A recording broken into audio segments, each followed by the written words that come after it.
evening, ladies and gentlemen, and welcome to the London Irish Centre here in Camden, London. Scott Northwick's White Collar Boxing London proudly presents an evening of white collar boxing action for your entertainment pleasure. Your officials for the evening are your timekeeper at the bell, Mr. Peter Lowe, your referee in charge when the action gets underway, the hugely experienced and excellent Mr. Seamus Dunn. And now, Camden, I ask you, are you ready to be entertained? Well then, welcome to the WCBL. There's no easy way out. And before we get the action underway, let's introduce you to the fighters boxing out of the red corner this evening. Go crazy for them as they make their way to the ring.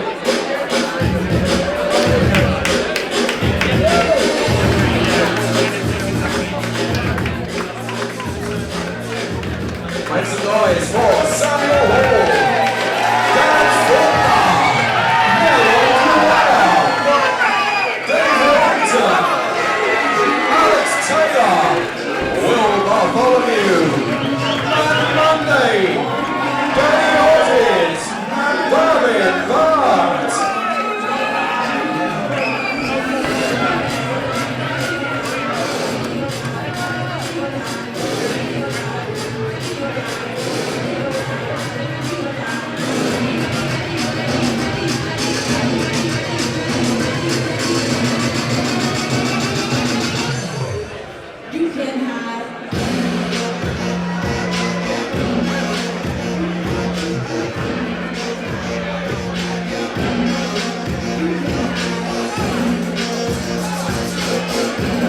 Ladies and gentlemen, a big round of applause as they leave the ring for Samuel Hall, Dan Faulkner, Dave Warrington, Alex Taylor, Will Baroli, Matt Monday, Danny Hodges, and David Bart.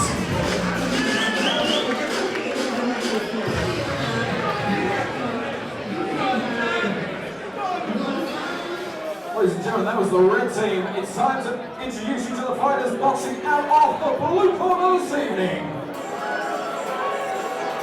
Make some noise for Dan Jenkins, Jason Henley,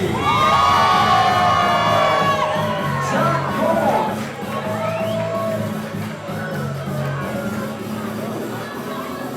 Richard Lente,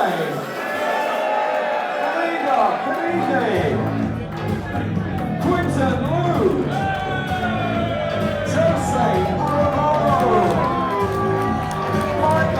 Evangeli,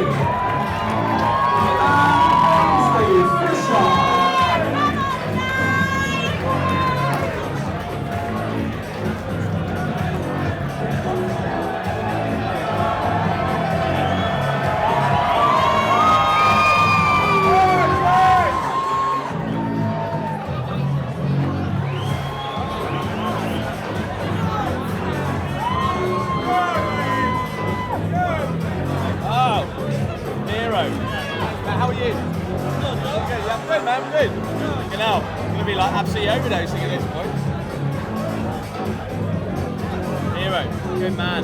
Ladies and gentlemen, make plenty of noise as they leave the ring one more time for Dan Jenkins, Jason Henley, Jack Corn, Rich Liga, Kadik, Quentin Lou, Jose Aralo, Michael, Evangeli, and Fisher. Now, ladies and gentlemen, it's time to get the action underway. For our first bout, please welcome first into the red corner from Fulham, London, Samuel Hall. Well, what a terrific year it has been for White Collar Boxing London. All started in March this year. 2 shows there. Right at the back end of the year, we're ready to do it all over again for one final time in 2015. And on his way to the ring this evening, Sam Hall, 29 years of age, from Fulham, making his debut tonight. Said had a few nerves over the course of the week, but he's in good shape. He's training to be a personal trainer. Weighed in around 93 kilos.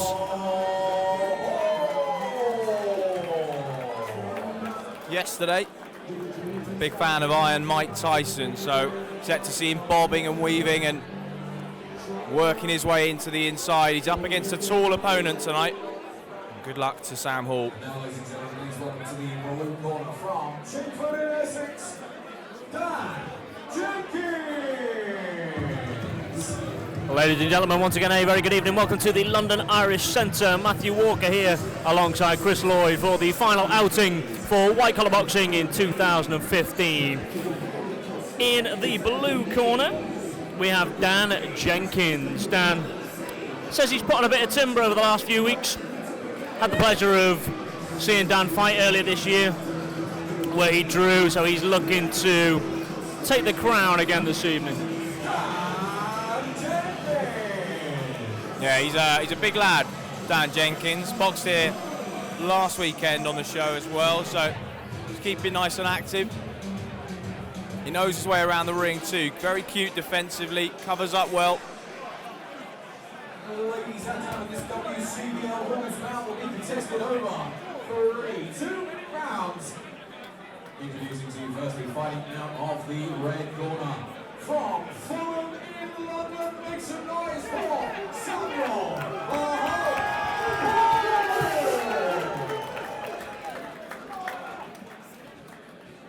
And across the ring, fighting out of the blue corner, he's from Chingford in Essex. Please welcome Dan Jenkins.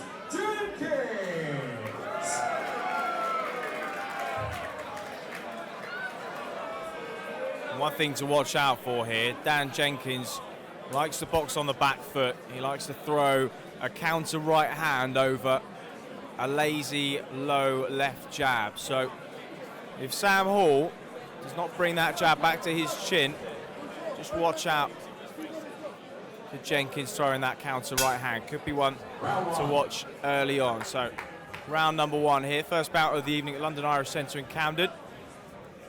Chris Lloyd and Matthew Walker ringside. So nice stance from Sam Hall. Very side on, comes in, nice straight right hand early, and Dan Jenkins covering up well. Oh, counter left hook from Jenkins. Aggressive start. He said he was a Mike Tyson fan, and he started just like his idol. So here comes the jab, and well, Jenkins, he's not one to be easily rattled, but he knows that he's got to be a little bit more sharp and have his wits about him a little bit more. Nice head movement from Jenkins there. Considerable height difference there though, Matthew, as well.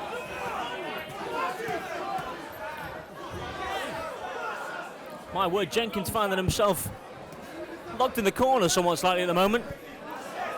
Like we say, a very composed fighter. And here he is, back on his feet.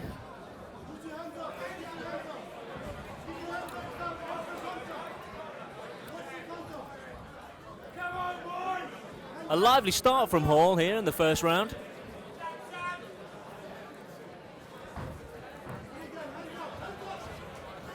One thing you notice about Sam Hall, nice and side on, presenting a small target area for Jenkins. But one thing Jenkins has thrown well is he covers up and he throws a nice counter left hook, and Hall is leaving his right hand side open when he's throwing that. You see his right hand really dipping and swooping to the side. Ooh, okay.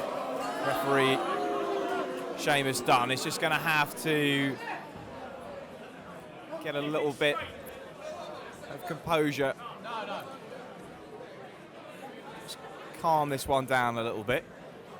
Seamus Dunn thought he heard the bell there, but wasn't. With some glasses clinking together ringside. So what's been an explosive opening couple of minutes.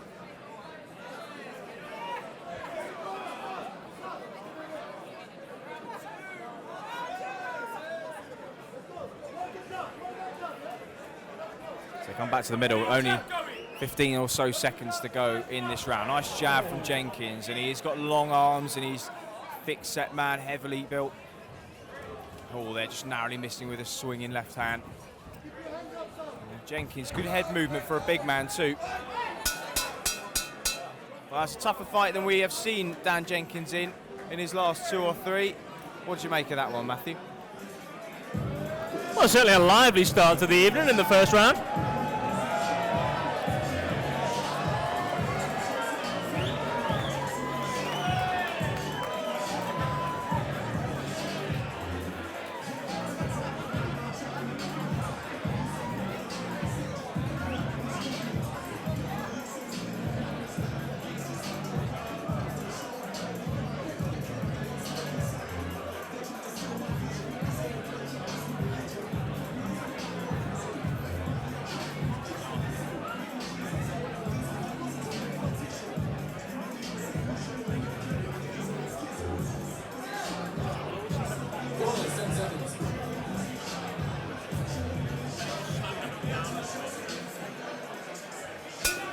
Round 2 of 3. Aggressive start from Sam Hall, and you'd think he was ahead after round 1. So what can Dan Jenkins do? We know he's defensively cute, covers up well, but what can he offer in terms of offense? That's perhaps the one thing that he has been lacking.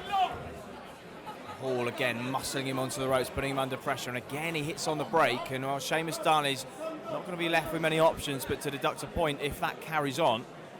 Second time he's been worn there. Yeah, he's going to have to be careful as we go into this second and third round. Jenkins very much keeping his composure in this second round so far.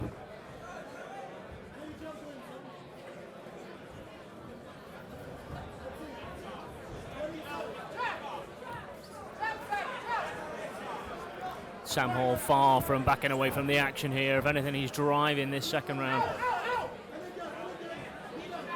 See a couple of those shots from Hall. You saw the facial expression of Dan Jenkins change, so he's obviously got a bit of power.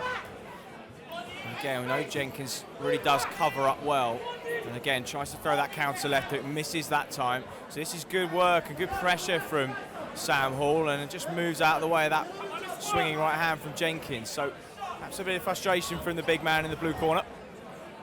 Yeah, like you say, first signs of frustration from Jenkins creeping in this second round. Oh, but there he is. There he is. Now he's come to life.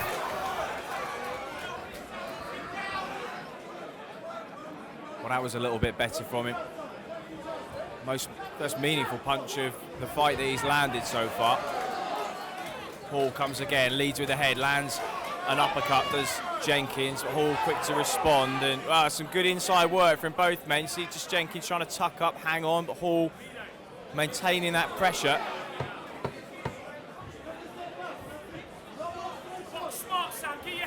Again, as soon as Hall walks back, Jenkins walks towards him, but well, Hall is not being bullied by the size of Jenkins, and well, third time he's hit after the bell or on a break, and whether he's just not quite au fait with the rules, it's his first time in there, he could be in for a bit of a telling off if that carries on, but you would think after that round he's probably ahead.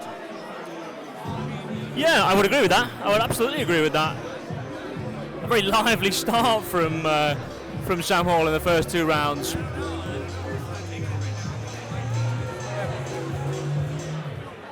It's always difficult when you're the smaller man in a fight. You're against a guy like Jenkins, tall, long arms. Always very hard to get past that jab, get into range. Of course, you've got shorter arms. You've got to be closer to him than he needs to be to you in order to hit him. For me, really, Dan Jenkins hasn't got that jab working early enough and well enough to keep Hall off him, and as a result Hall's been able to get on the inside, push him onto the ropes and unload with his shots, put him under some pressure. Well, that's good to see that they're kind of on good terms as we go into this third round. Can Jenkins turn this around? Nice straight lead right hand there. Hall comes straight back at him, muscling him onto the ropes. Just giving Jenkins no space, is he, at all? Yeah, Jenkins really played a defensive game in the first 2 rounds as well, really. Well, he sort of does. That's kind of how he fights, you know. He doesn't really throw a lot back. He doesn't put a lot of pressure on his opponents. He likes to sit back, almost let them punch themselves out a little bit, sort of that Muhammad Ali rope-a-dope style, but too many occasions his output's not been high enough, and he's found himself sort of outpunched and outworked in a lot of these contests, and well, tonight is no exception. There he is. When he does come to life, Jenkins, though, he's got a great left hook on him. Yeah, he has indeed. He's got some skills in the locker, but well, this is a good debut so far from Sam Hall. Starting to get a little bit tired. That was a bit of a lazy jab from him. And he ate a punch in return. He comes back with a thumping right, though. And now you can just see those first signs of fatigue. And if you've never boxed before and you're watching this at home, be under no illusion just how oxygen sapping this sport is. 3 2-minute rounds might sound like nothing at all when you're in there. A long, long time indeed. And yeah, I mean, we've said it before, we've said it numerous times. 2 minutes in life goes in the blink of an eye. 2 minutes in the ring can feel like an absolute lifetime, particularly when you hit that third round. Around about 30 seconds to go in this contest. You'd feel that Jenkins would need a stoppage or something pretty spectacular to turn this around now. Hall trying to keep him at range with his own jab, and Jenkins, hands down, looking for an opportunity. Right hand over that jab, then a left hand on the back of it. That's perhaps hurt Sam Hall a little bit there. And the two men stand arms by their sides, and well, a lot of fatigue has set in as the final bell goes, and nice to see them hug it out after a couple of contentious moments in there. And well, pretty good debut from Sam Hall. Yeah, very good debut from Sam Hall, and do you know what, just great to see as well. That's what white collar boxing's all about. A great contest to get us started this evening, and both fighters respecting one another after the 3 rounds. It's exactly what it's all about at white collar boxing. Well, if you are watching this at home, you'd like to find out a little bit more, you can head to the website www.whitecollarboxinglondon.com. You can tweet us at WCB London. Get us on Facebook too, White Collar Boxing London. We'll of course be back in March 2016. What a great year it's been here. Dan Jenkins, a man in blue, he's boxed numerous times on the cars here at the London Irish Centre in Camden. He's put in some great performances. All right, Chris, come on then. Place your bets. First fight of the night. Which way is it going? It's got to be Sam Hall. Unanimous decision for me.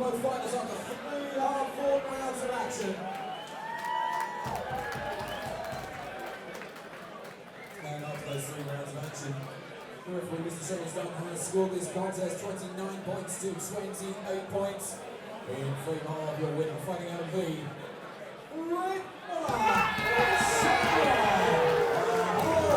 Well, there you are, Christopher. First one of the night goes to you, sir. There we are, Sam Hall on his debut.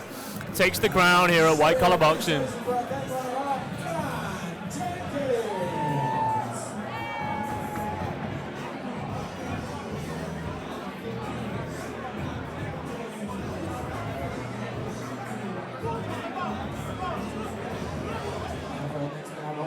Ladies and gentlemen, please welcome to the red corner from Brentwood in Essex, Dan Faulkner.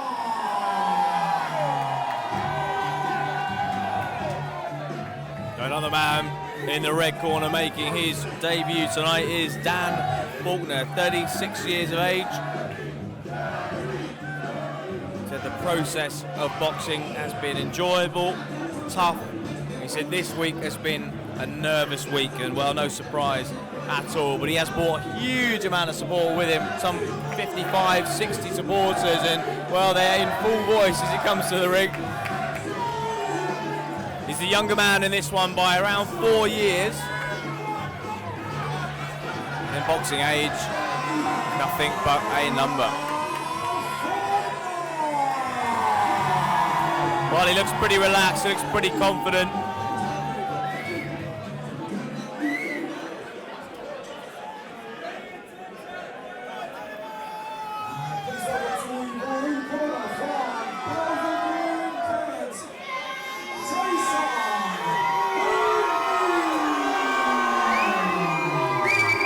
His opponent, here he is, fighting out of the blue corner, is Jason the Silver Fox Henley. Now, I had the pleasure of meeting Jason backstage before this evening, and my first impression, I'll be honest, what a gentleman, what an absolute gentleman.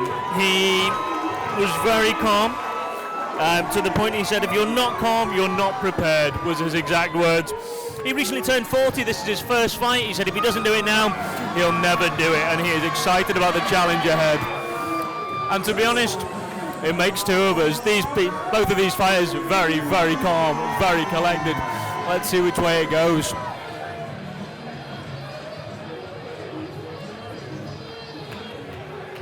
So as with all the regular white-collar boxing bouts, this one will be taking place over 3 2-minute rounds. Ladies and gentlemen, this WCBL rules bout will be contested over 3 2-minute rounds.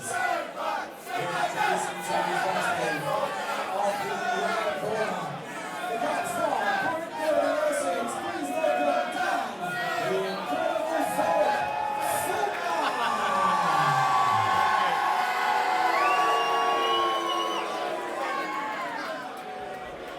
And across the ring, Faulkner of the blue corner.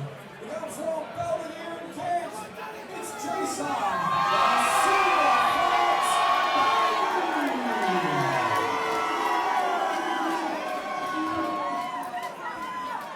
So 3 2-minute rounds, Dan Faulkner in the red corner, Jason Henry in the blue. Again, incredible support for both of these fighters this evening. This is what it's all about. What an atmosphere here inside the London Irish Centre.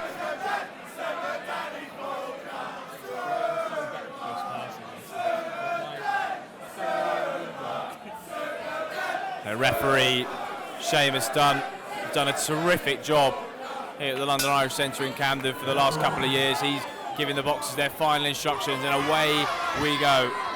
Faulkner, red corner, Henry in the blue, and Henry lands first.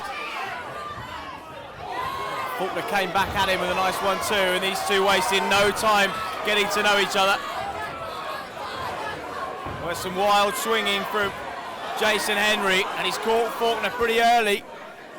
You just see Faulkner's the man that is trying to box, trying to be a little bit more composed in there. Henry, it seems, looking for perhaps an early knockout. He's waiting in the neutral corner now. You see him there on your screen in the blue. Whilst Dan Faulkner has his head guard readjusted. He's moved to the opposite neutral corner. Seamus Dunn says box on. Forward comes Henry. Faulkner puts out a stiff jab, just misses a right behind it. Nice left hook landed from Henry. Oh, and 2 shots to the back of the head there, and just starting to get a little bit ugly in there. And this is where the referee is absolutely crucial, because sometimes these things can get heated. The moment can take you, the adrenaline's there as well.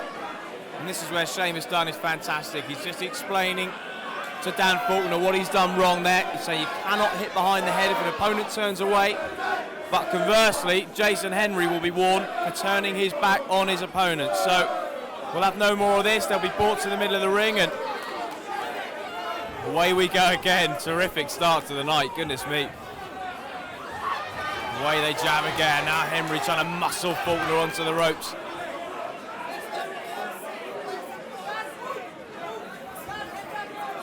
Not been the tidiest of opening rounds, this.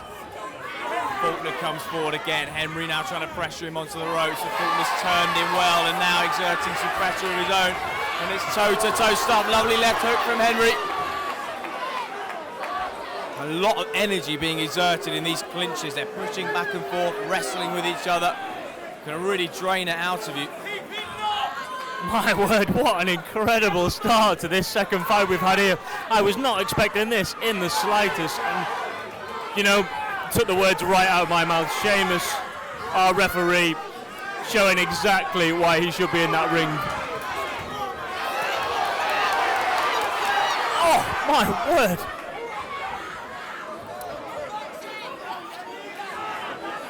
That was a good spell as the clock ticks down for the first round. There it goes. Just listen to the crowd in here. Great finish from Jason Henry. He was under pressure for periods. It got pretty messy in there, got pretty heated, and there's still 2 more rounds to go.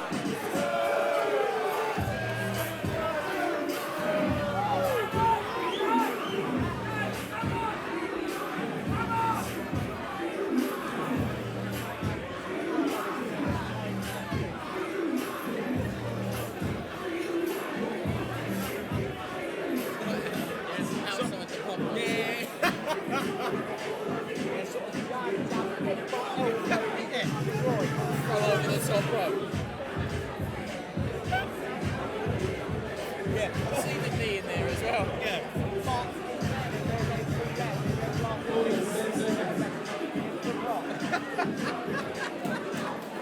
Disrespected me back in WWE3.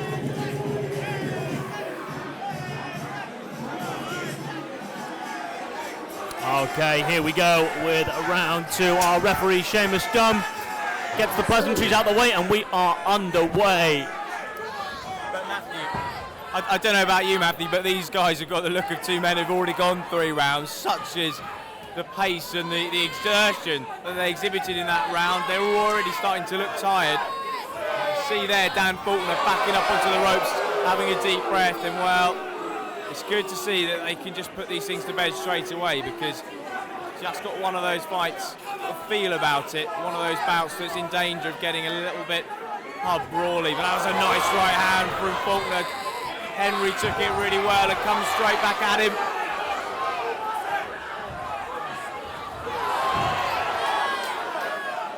Got a real life Rocky movie in here, haven't we?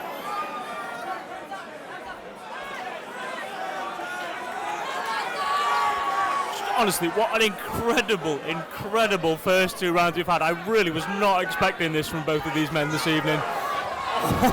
An incredible right hand there from Henley. Faulkner finding himself on the ropes. Henley, he's not giving up. Our referee Seamus Dunn steps in, has to separate the 2 men, and they go at it again.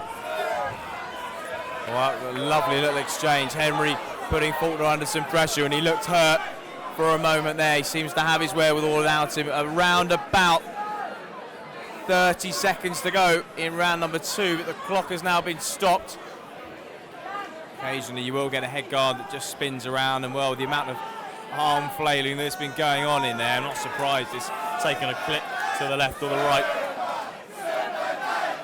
And Dan Faulkner just trying to absorb some energy from this crowd. He looked over and nodded in acknowledgement, but he looked tired already. Still a round to go here. And so much energy being exerted in these first 1.5 rounds, and you can really see it starting to set in even this early in the fight. Having said that though, Henley not letting up, and Faulkner straight back at him, returning the favour. As I say, Henry, the older man by just 4 years, so not a lot in it, but he is a smaller man too. Faulkner got a bit of height and reach advances on him, but hasn't made it count particularly through the first 2. And well, they touched gloves, and somehow we've still got a round to go here.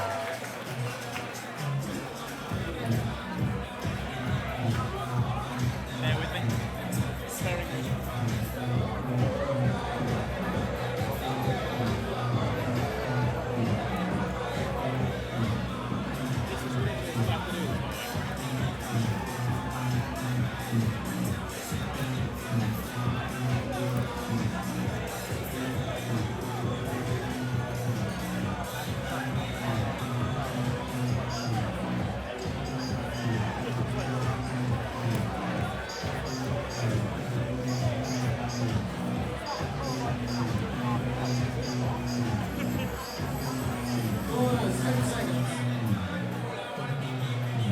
So, 2 minutes remaining. Jason Henry on his feet first. Dan Faulkner rises a little bit later. They touch gloves, and away we go. The noise in here already at fever pitch. It usually takes a little longer to get to this point. A right hand from Faulkner. Henry went down. Was it a slip, or will it be ruled a knockdown? Seamus Dunn rather believes it was a knockdown, and a standing 8 count is administered. Well, I think Henry was caught off balance rather than hurt. He looks to be okay. Bangs the gloves together. And he stalks again. Nice right hand to the body from Faulkner, but Henry's come back at him, landed a shot of his own, and now it's Faulkner who's hurt. Nice jab from Faulkner there. Doubles it up again, but Henry coming forward with hooks and right hands.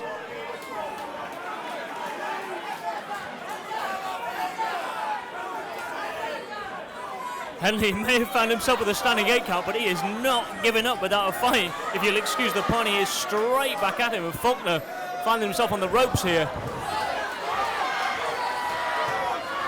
This crowd really getting behind both men as we head into the final few seconds of this fight here. Faulkner, he finds himself in the corner. And referee Seamus Dunn separates both men. My word, Seamus earning every penny of his paycheck this evening. Henry looked to have Faulkner hurt there, and Faulkner missed with a wild swing, was caught with a counter, and he hangs on. Just over half a minute to go in this final round. One of the men in this ring got left as Henry stalks forward again, muscling Faulkner onto the ropes, but is he smothering his own work in the process? Faulkner just jabbing away with that right hand. Feet are square and his back is on the ropes. He's got absolutely nothing left. 10 seconds to go here. You hear that clapper. Referee Seamus Dunn waves them forward again. They both exchange jabs. Lovely right hand, left hook from Henry. Right hand on the bell. And Faulkner hangs on. Terrific finish. And just look at these two men. Faulkner extended a pat on the back to Henry, but they have left everything in there. Goodness gracious me. I've never seen two men more exhausted at a final bell in nearly 3 years of white-collar boxing, Matthew. What can you say about that? You know what? Just absolutely incredible scenes here at the London Irish Centre. I'm with you. I've been here 2 years. I have never seen two men so exhausted after a fight. And you know what? Hats off to both of them. Hats off. What an incredible 3 rounds of action. I love the way they just finished. Both nearly sank through the ropes, and then Faulkner just stretched out the only arm he could lift and just patted Henry on the back as if to say, that's all I've got, mate. Just incredible. Absolutely incredible. I don't mind saying I've thoroughly enjoyed myself this evening with these first 2 bouts. Listen, it wasn't the tidiest of fights. It was a bit scrappy, it got a bit messy, it got a bit heated. At the end of the day, they'll shake hands and they'll walk away with a lot of respect for themselves and for each other, and they couldn't have given any more at all. So we will go to a decision. I wouldn't bet against a draw here, you know, were it not for the knockdown that was scored against Jason Henry in that last round. Will that be pivotal here? After those 3 action-packed rounds, the referee has scored this contest 29 points to 29 points, a draw. Show your appreciation.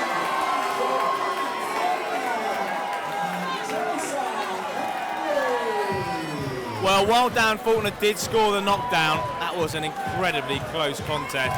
And I think overall, you'd have to say, it would have been perhaps an injustice to have had a winner and a loser then.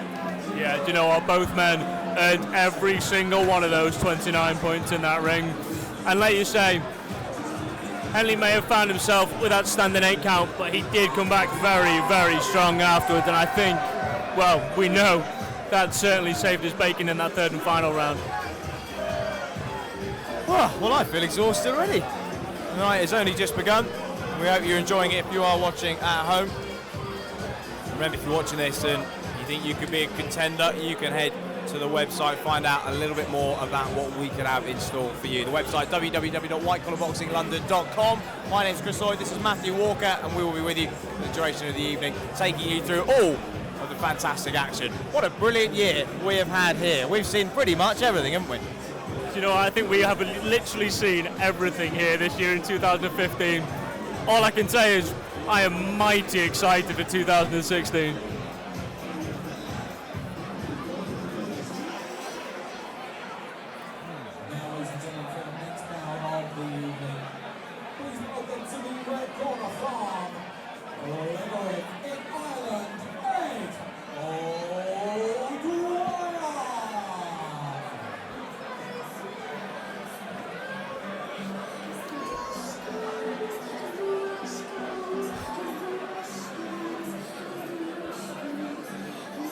So, bout number 3 of 9 this evening. And making his way to the ring, 30-year-old Ed O'Dwyer. Now, this isn't Ed's debut. He's won contest before. That ended in a draw, so he is looking to notch up his first win tonight. Says he learned from the first contest, which happened back in March. He said he'll be boxing a little bit more relaxed this time. He said he could feel the adrenaline last time. He's lost a huge amount of weight since March and feels lighter, fitter, stronger. Will we see a reinvented Ed Odowi tonight? Good luck to him.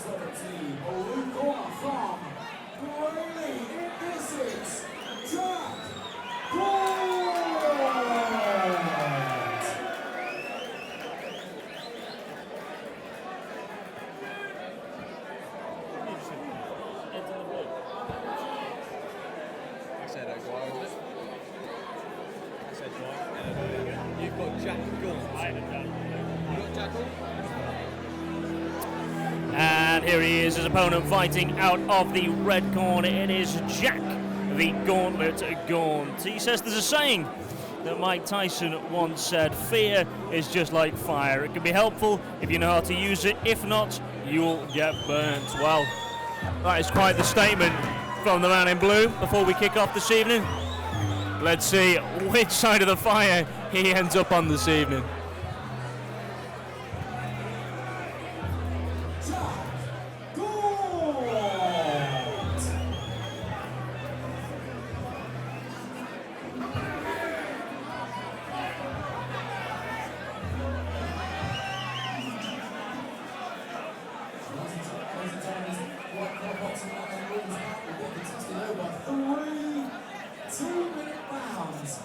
Introducing to you firstly, fighting out of the red corner. From the Warrington Island, it's Ed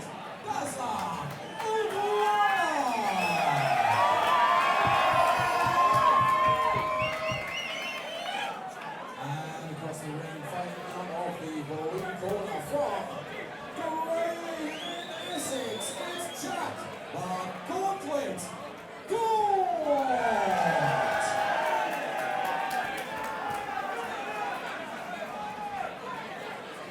Ed Odowi certainly looking the picture of composure in there. Jack Gauntlet perhaps showing signs of a little bit more tension and a little bit more anticipation. Ed Odowi ready to go as referee Seamus Dunn delivers their final instructions. As you heard there, as always here, 3 2-minute rounds. The boxers touch gloves. Away they go. So interesting to see what Odowi has learned already. His feet positioning and balance look to be good. And he maintained a relaxed posture. That was nice from him. Jab to the body, right hand over the top, then he lands a second. And Gaunt already on the back foot and he's been caught early. And the question is, will the power that he felt from those right hands have troubled him? Comes forward and throws one of his own. In his opening 30 seconds, it looks as if Odowi is in charge. Looks forward again, throws a jab and then swoops under a couple of hooks.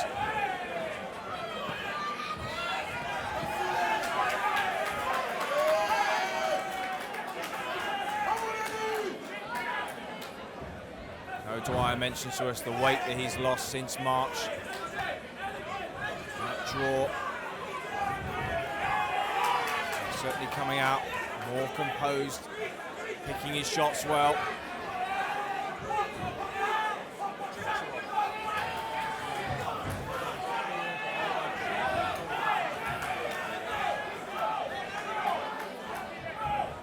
My word, it must be something in the water this evening. A lively start from both men this evening. Odowi seemingly slightly on top in this first round. Gaunt walks straight into the path of a few of those jabs from Dwyer.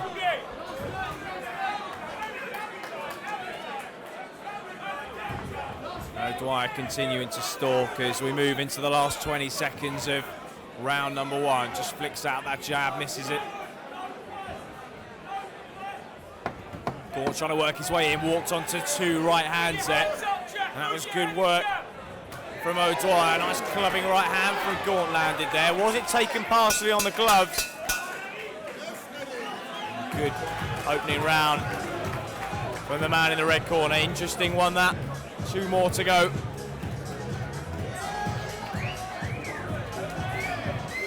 Well, there it is, another fabulous start to another bout here.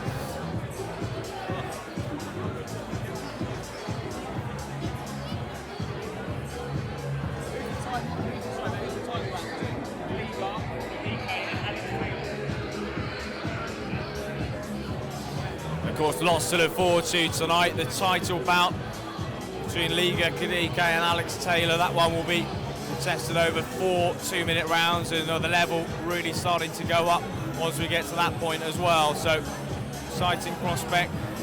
Kadik, one of the white collar boxing London regulars. Taylor, boxed numerous times, Australian by birth, coming by way of Brisbane. Seconds away. But right here, ready for round number 2, between Ed O'Dwyer in the red corner and Jack Gaunt in the blue. Gaunt a little bit out of range of those, and O'Dwyer just able to find his timing and range the better of the two. Really nice work from him, and again he's just walking Gaunt onto those lefts and rights, and the movement from O'Dwyer is just terrific at the moment. And Gaunt really struggling to get anywhere near him. Just look at the feet positioning of the two men. O'Dwyer, that wider base, getting his feet in position before he throws.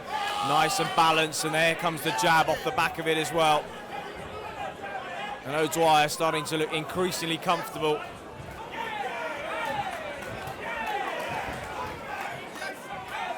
And for me now, Gaunt has got to try and turn this one into a bit of a dogfight. Maybe try and drag O'Dwyer into something a little bit uglier. Rough him up a little bit if he can, but at the moment O'Dwyer picking those shots from range, keeping Gaunt at bay. A little bit of blood from the nose of the man in the blue corner. Nice double jab from Gaunt, that was a bit better from him. O'Dwyer responds again, and he's disheartening the man in blue, and he's got him backed up against the ropes, lands a couple of hooks to the head. Dwyer really starting to take control in this second round now. Really got the bit between his teeth as we head into the final minute of this second round. You can just see him taking his time and picking his moments. There, straight in again with the left jab, with the right hook. This is good. This is great work from Dwyer.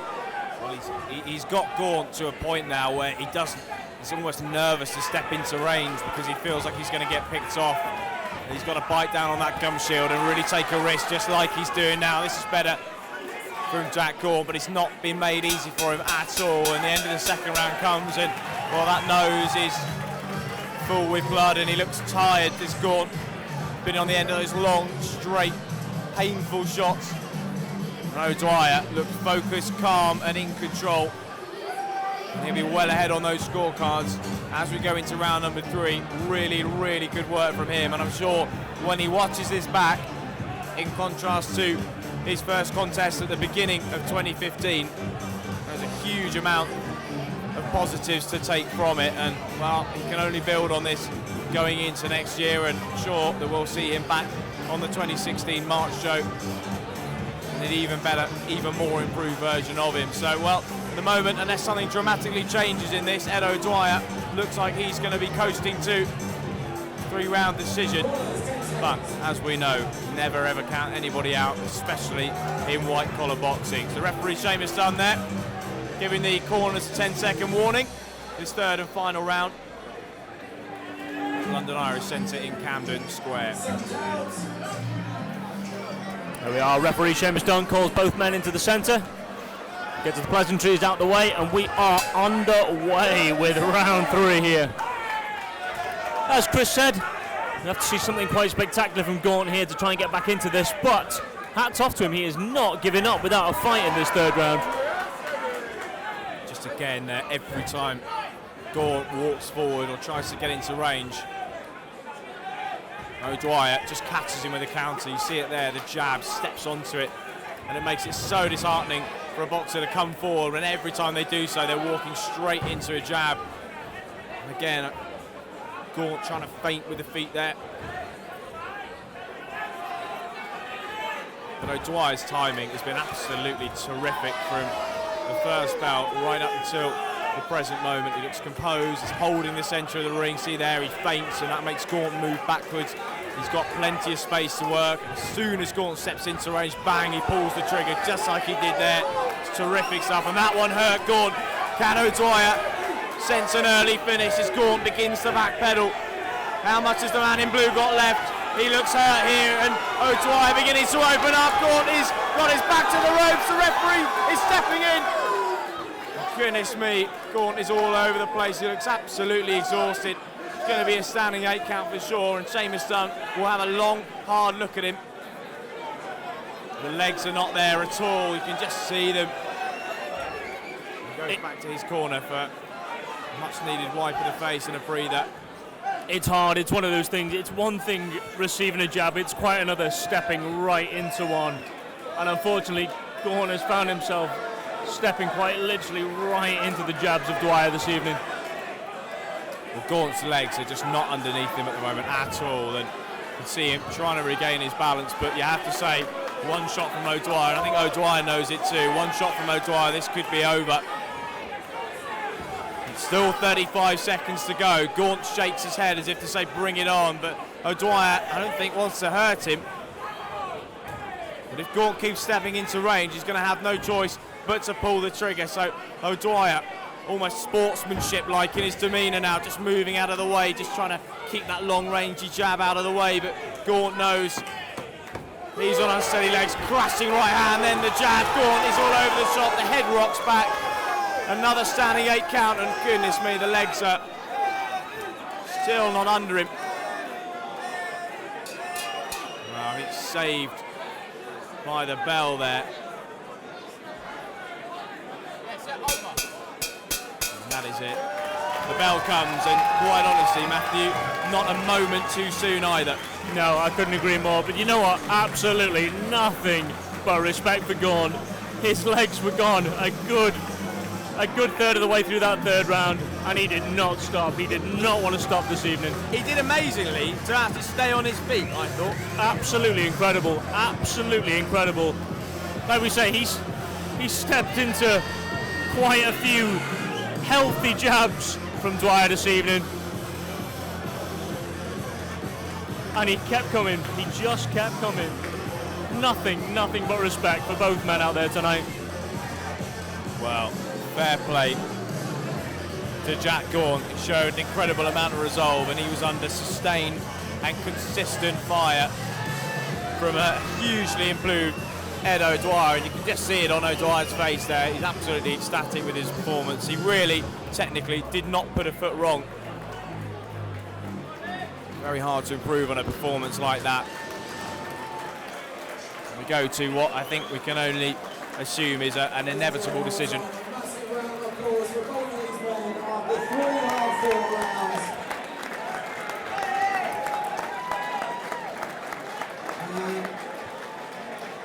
And after those 3 rounds of action, the referee Mr. Seamus Dunn has scored this contest 30 points to 28 points. The final offer winner from the red corner is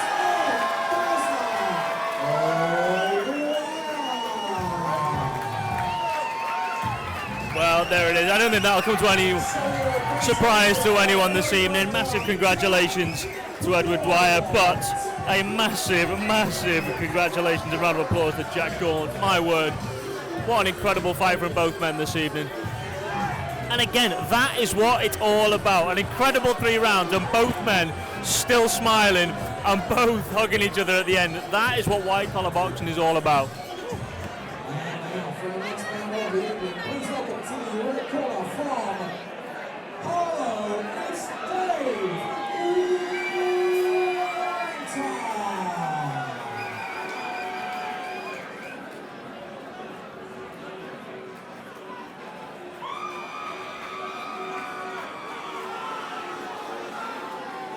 So David Warrington hasn't done a great deal of training with his fellow members of the White Collar Boxing Londoners. He's from a little further afield, trains out of Nazing. Describes himself as a cross between the great Sugar Ray Robinson and Shrek. So we'll see how that works out. Anyway, his coach in his corner there as well. He's brought a good 30 people with him tonight, so a big debut for him. A little bit of nerves in there, I'm sure. Very good luck to him. David Warrington there in the red corner. Sugar Ray Robinson. Sugar Ray Robinson and Shrek. You know what, Christopher? Sometimes the script is just written for you, isn't it? All right, so his opponent fighting out of the blue corner, it is Richard Van Lente. Now, Richard is from Galway in Ireland. He is half Dutch, but a fully Irish ginger, according to his bio this evening. Richard turned 40 recently and said that white collar boxing was something he'd always wanted to do. He just got big support in this evening, mainly from his local apparently. He wants to pick it up to the Blind Beggar Crew, which is his local in Whitechapel, London. Ladies and gentlemen, this white collar boxing London rules back to be contested over 2 minute rounds. Introducing to you firstly fighting out of the red corner. He's from the White Horse Pub in Aralo. It's Sugar Ray Warrington.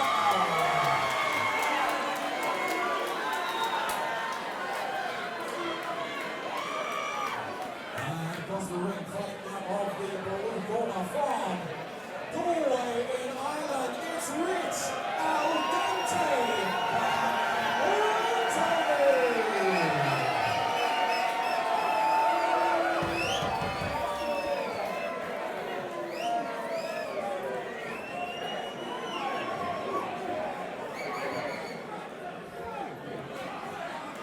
Now, correct me if I'm wrong.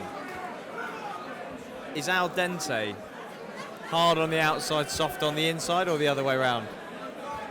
Do you know what? I have no idea. Is it Italian food terminology? I'm going to ask the man to my right here, Mr. Peter Lowe, our announcer.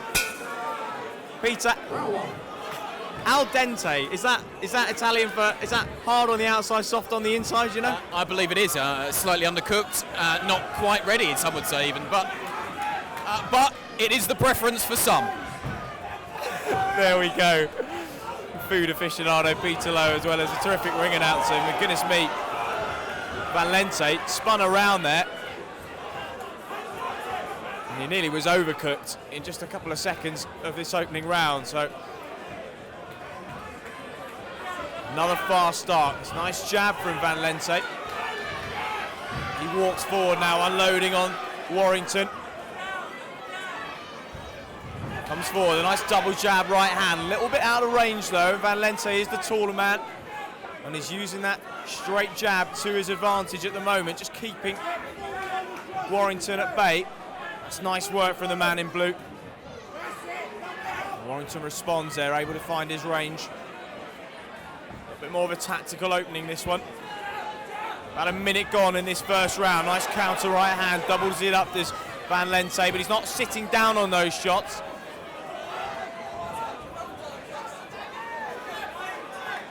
Van Lente fighting very upright, very tall. He's using that long lead left to his advantage early on as Warrington trying to walk him down, but keeps walking into that straight jab. Oh, that was a nice, well-timed one from Van Lente that time. Then puts the backhand round the side of the gloves of Warrington. Does so a second time. This is real exhibition stuff from the man in blue, and Warrington really has got no choice but to try and turn it into a bit of a dogfight.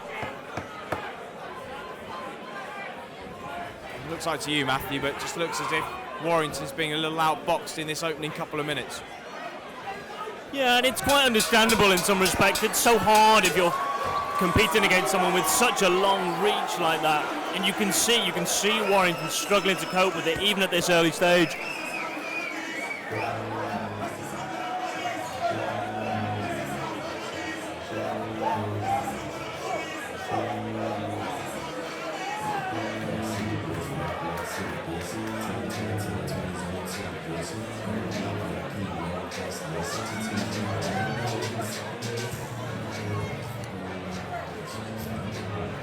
The coach of David Warrington there trying to get it to compose himself, focus, get some air on board. Rich Van Lente's corner will be very pleased with what they've seen in these opening couple of minutes.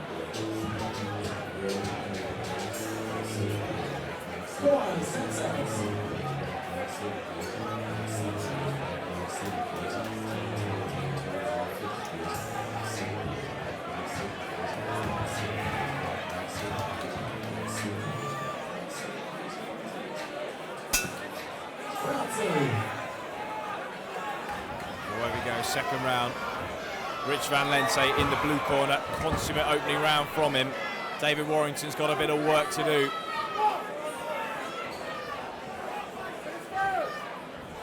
Van Lente again, just moving to his left-hand side, working behind that long jab. Popping Warrington on the head with it every time he steps into range. Warrington's got to start moving his head as he's coming forward in straight lines and walking straight onto that jab. That's better from him. Managed to get into range that time. Van Lente quick to get his back off the ropes and re-establish the centre of the ring. And every time Warrington puts a bit of pressure on him, he has success.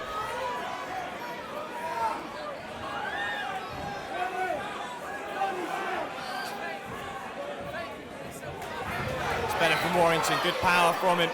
Just rocked Van Lente back with that one. Just maybe starting to claw his way back into this one, Warrington. His corner screaming instructions to him from our commentary position, just to the right here. Just misses the right hand, but he landed the left hook off the back of it. My word, I'll be honest, I thought this was going to be an uphill struggle for Warrington in this second round. And maybe it was, but my word, he's taken it on. He has indeed.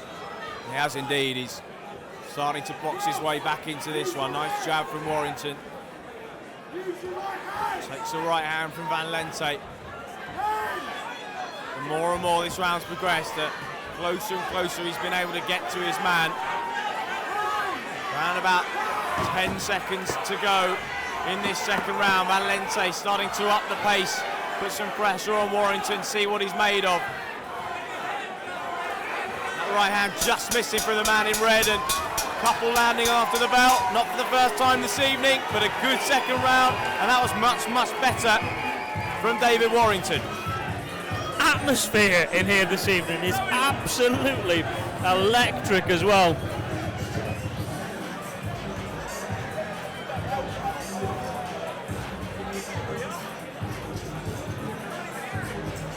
Right behind us, to our left, dead ahead of the ring, literally 80% of the room is on their feet this evening.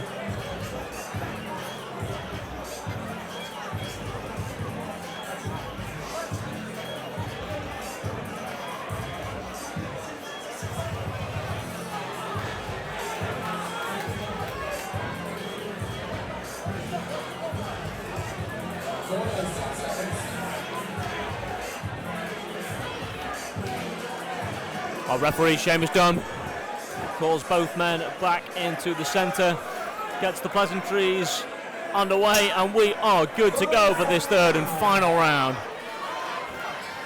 So away we go, final 2 minutes. Can Van Lente keep that distance and outbox David Warrington, or can Warrington continue the good work he did in the second round, just making this one a little bit uglier, dragging Van Lente into a bit of a brawl. He's doing so at the moment. Bit of blood from the nose of Van Lente. Could act as a target for Warrington, but he eats a jab. And this is where the arms and the legs start to get heavy.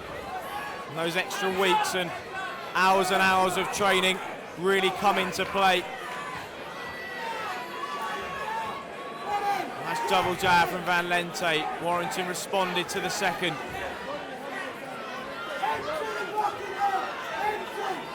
The rate of work from both men really starting to drop. What have they got left? Nice 1-2 from Warrington. Van Lente's taking it well.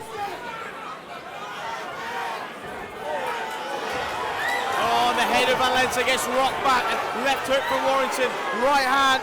The man in blue continues to walk forward onto shots. Now Warrington opens up. Terrific comeback from the man in the red corner, and Lente is in trouble. I'll say the first form of defence is attack, and where you thought that Lente was perhaps going to cover up, he's just walked forward throwing, but in the process he's leaving himself open. Oh, an uppercut from Warrington, right on the chin. Lente stands strong, jab, right hand comes back at him. Oh, the terrific right hand, bang on the chin. Somehow Lente stays up, and he's still coming back. There goes the bell, and another terrific contest comes to a close. You know what? Unbelievable scenes once again here. That is 4 incredible fights we've had this evening. I'll be honest, after that first round, I had my money on the man in blue. All the way home there, all the way home. And now I genuinely have got no idea. I've got no idea. I mean, an incredible finale to the third round from Warrington, particularly in the final minute. I'm with you on, Chris. This could go absolutely either way. Okay, I'm going to make my predictions. I'm going to say the man in red. I'm going to say a draw, because I feel that's what it deserved. Warrington was really struggling there. I think if I had to edge it, if I had to pick a winner, I'd say Lente, but I feel it could be a draw. This is extremely close.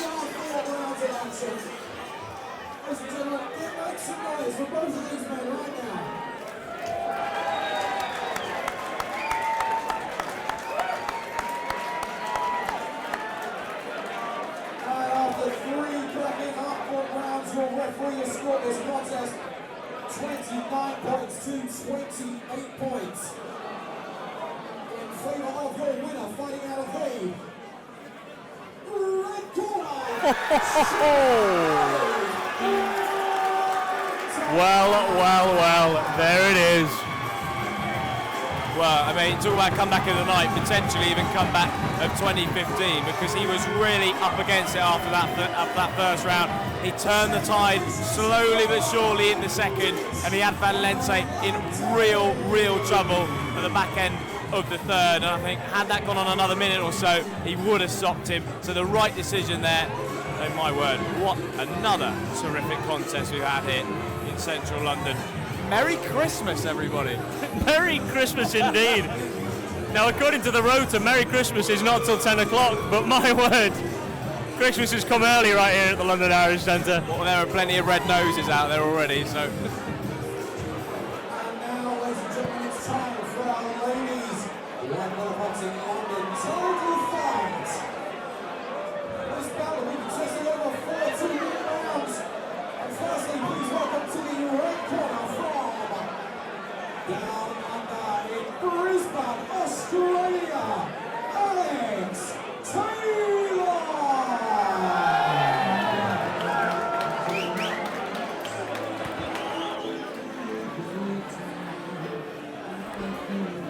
So, WCBL title bout, 4 2-minute rounds. And Alex Taylor, 37 years of age. 2 wins, 1 defeat, her record so far. Started boxing around 18 months ago, and as you heard there, hails from Brisbane in Australia, beautiful part of the world. She's been in the UK for 7 years. She's a hockey player, but said about her whole life. Looking forward to taking on a new challenge 18 months ago, and she's really enjoyed seeing a huge amount of improvements in that time as well. So she boxes for her first title. Alex Taylor in the red corner.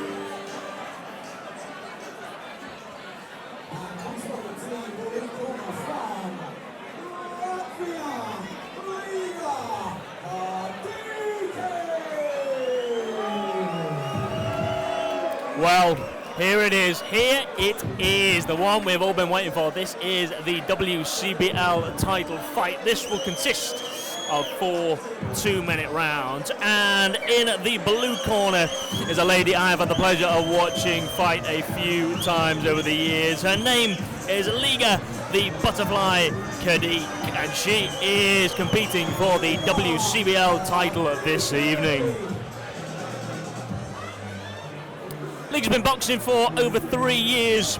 She's had over 10 plus fights, and she said, I spoke to her earlier and said, why do you love it so much? And she said, genuinely, I just love it. She said, I get a real buzz from it, and you can see it, you can see how passionate she is about it.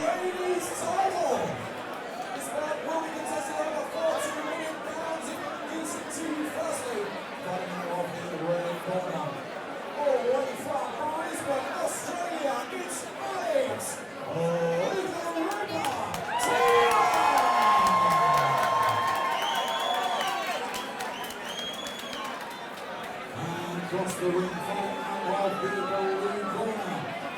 Coming from Latvia, please welcome Liga, butterfly, Kadik!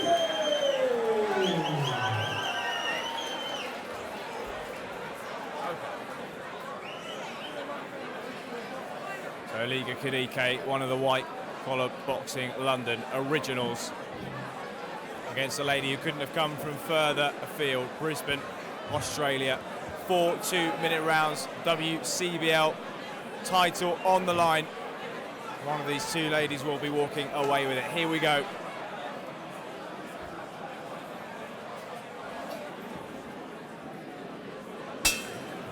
Round one.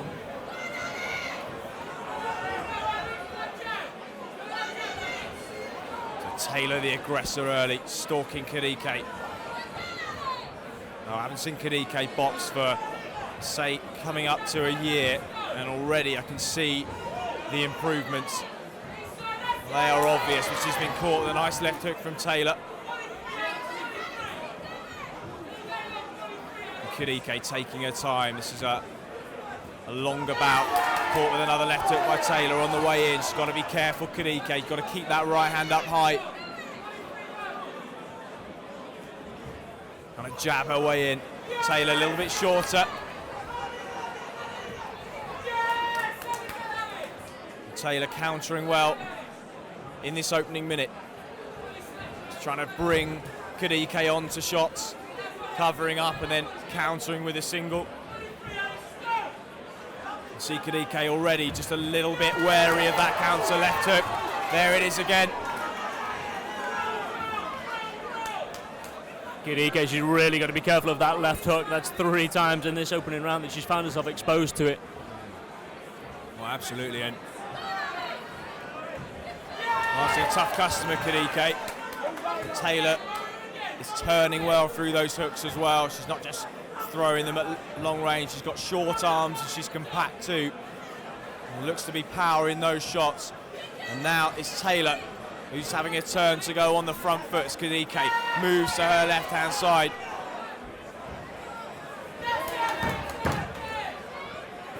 Better jab from Kadik there. It's just Taylor who's found her timing and range a little bit earlier.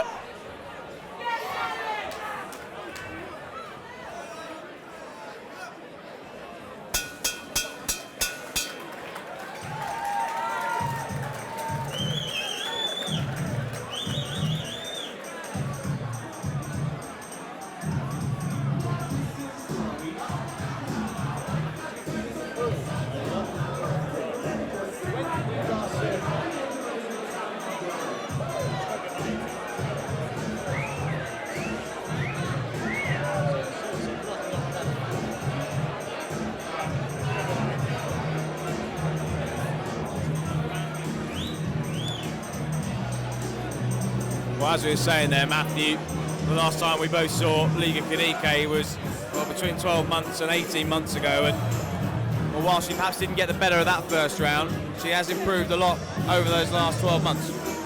Yeah, and it's great to see. It really is great to see. I'd say it's been about 18 months since I last saw Kadik fight, and you can just see she's a lot more grounded, she's a lot more centered.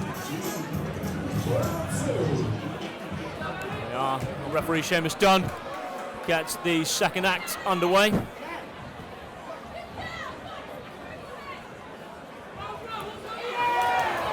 real lively start from both ladies. in the second half. Kadik finding herself exposed to that left hook again. She really does need to be careful with that. Every time Kadik throws the right hand, she just brings it down to her side a little bit. She doesn't bring it back to her chin. And as a result, she's leaving the right side of her face open, and the left hook from Taylor is coming up and catching her on the way out. So she can get that right glove pinned to her chin. She might not be able to get out of the way of that left hook, but she can certainly block it and stop those points from racking up against her. But at the moment, there it is again. The right hand comes in, drops it, and then the left hook from Taylor comes over the top. So it's Route 1 stuff. Taylor's worked out the gap. She's seen a weakness and she's exploiting it. And Kadik hasn't adapted to it herself. And again, the left hook lands, and all the time that's landing, those points are racking up. Now Taylor just waiting. I think she knows she's ahead and she can afford to just coast for a little while. Got about 40 seconds to go in round number 2, and then we'll be at the halfway point. Remember, 4 rounds as Taylor opens up. Another looping left hook, just misses the target that time.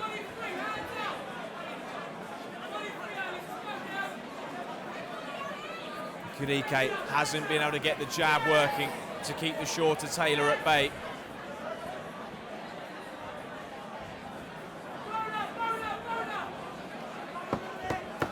10-second clapper goes in round number 2. Taylor walking forward again, jabs to the head of Kadik. Kadik opening up, lands a right hand. She's missed several there. Good finish from Kadik. Halfway point, how are you seeing her so far? Well, I think hats off to both ladies before we go any further. A great start, a great couple of rounds, but I think Taylor just sneaking the lead as we head into the 3rd round. As you say, Kadik just leaving herself exposed to that left hook from Taylor. And Taylor, again, great work spotting it and really making the most of it.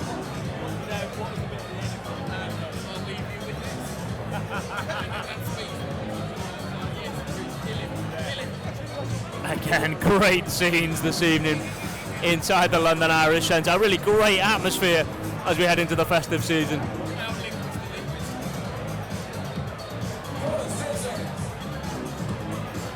10 seconds is called. Referee Seamus Dunn calls both ladies back to the centre.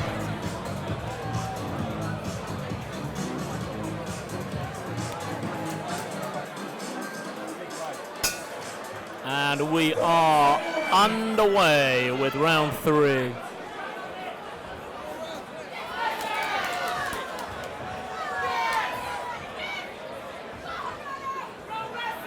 You heard their 3rd and final round. Of course, it's a 4-round contest this, so 2 more to go. Liga Kadik in the blue, Alex Taylor in the red. WCBL title on the line here. If you are new to this, as we said before, all the non-title contests take place over 3 2-minute rounds. An extra round is added for title bouts. Kadik throwing left and right hooks, but Taylor covering up well. Short and well muscled is Alex Taylor. And defensively, she's looked very compact and very tight indeed. Nice right hand from Kadik, got through there though. And again, the left hook lands. She's almost been unable to miss with that. The duration of the contest. And again, it lands off the back of a nice combination to the body from Taylor. And she's slowly starting to pull away with this one. Right hand off the back of a combination lands. Kadik again caught by the left hook. I don't think the left hook's hurting her, but every time she lands it, it's catching the judge's eye and it's another point scored, another point in the bag. Yeah, I think you're absolutely right. I think physically it's not really affected her, but like you say, it's just ticking away and knocking away at those points every time.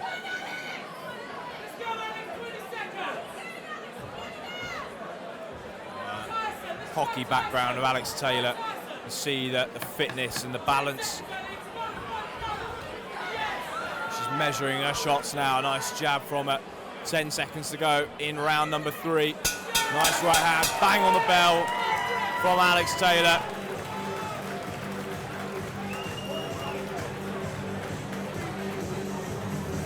Well, credit to both the girls. It's been a nice, clean contest. Haven't been too many scrappy inside exchanges. Hasn't been a lot of holding. And Seamus Dunn looks, well, out of character, not out of breath, which is probably nice for him for once. He's had a lively evening himself so far, Mr. Dunn. He's earned every penny of that paycheck this evening, every single penny.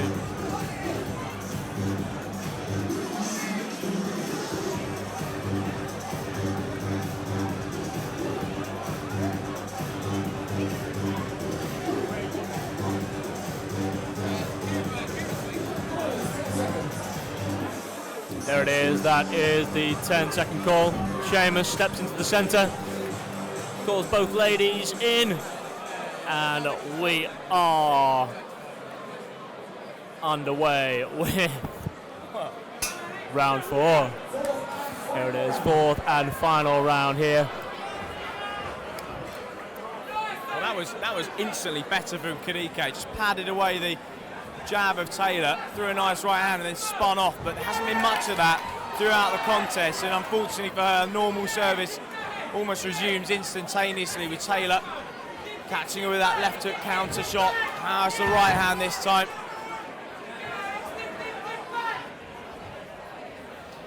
Taylor just hunting her down every time, going downstairs and then throwing that looping left hook over the top. Hard to read those as well when they come from low down. Sort of a loop almost over the back of your opponent's head, come up almost from your blind spot, out of your peripheral vision. Very, very hard to read indeed. And while Kadik has opened up, thrown lots of punches, a lot of them are coming off the gloves. And every time she finishes a flurry, Taylor counters, and that counter is what leaves a lasting impression on the judges' minds, and really for me, that's what's winning it for her at the moment. Yeah, I couldn't agree more. Absolutely couldn't agree more. A fantastic fight, a fantastic content from both ladies, but Taylor just stealing it at the moment. Again, the left hook, Kadik finding herself exposed. And you can see fatigue starting to set in now in the dying stages of this 4th round. Kadik, the key indicator of that, the heels start to get flat to the floor. Almost like they're kind of starting to get a bit sticky. At the beginning, boxers are up on their toes, and you can start to see when the energy saps. And as we said before, do not underestimate the difficulty of 4 2-minute round contests. The amateur lads in the Olympic squad fighting the WSB over 5 rounds, and they say what a big difference it makes. And Liga Kadik finding out a similar thing now as Taylor puts on the pressure towards the end of that round, opens up with some nice shots, and I think she feels that she has done quite enough to take the victory there. And well, the body language of the two boxers in each corner, Matthew, really says it all, doesn't it? It does indeed. And I think we started to see it in the 2nd round. Taylor just starting to take control.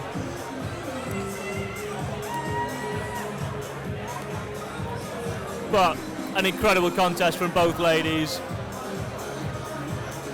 And again, great sportsmanship, and exactly what White Collar Boxing London is all about.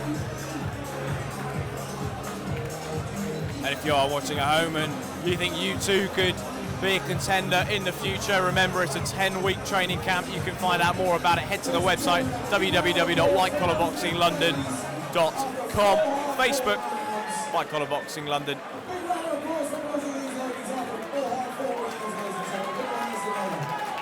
Tweet us at WCB London as well. But we go to a decision. One of these two ladies will become the champion. Mr. Seamus Dunn has scored the contest 39 points to 32 points in favour of your winner. Fighting out of the red corner.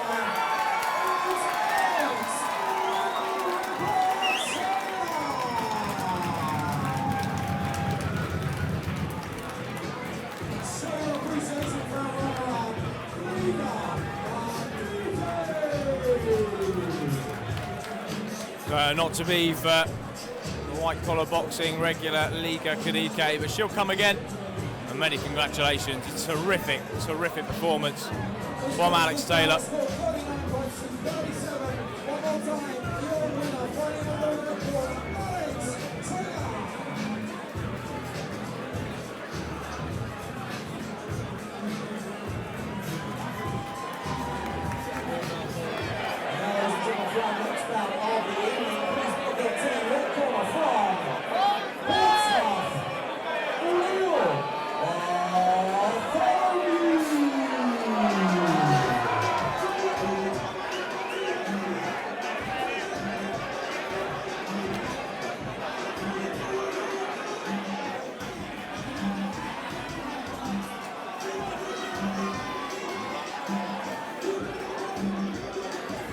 So Will Bartholomew making his way to the ring after some terrific action so far this evening. Young man works in the commercial department of News UK. The question is, will he be making the headlines tonight? Very good luck to him indeed.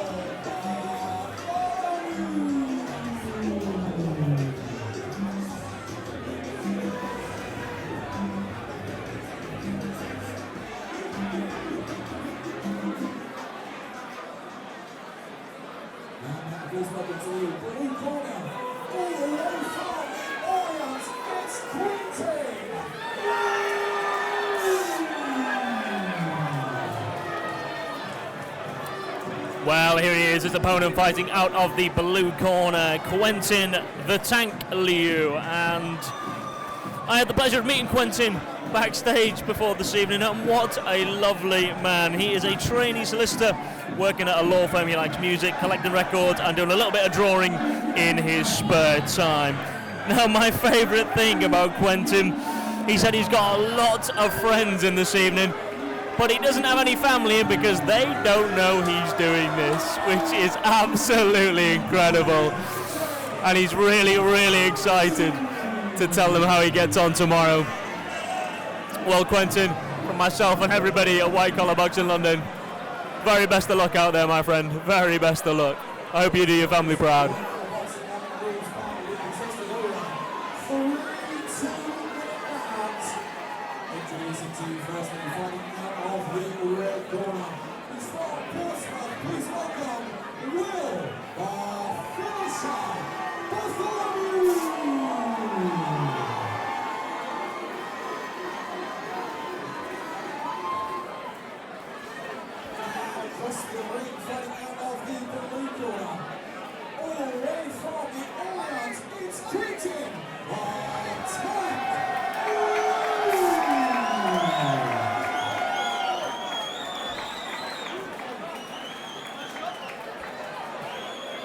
As you can hear, tremendous support for both contestants in the ring this evening.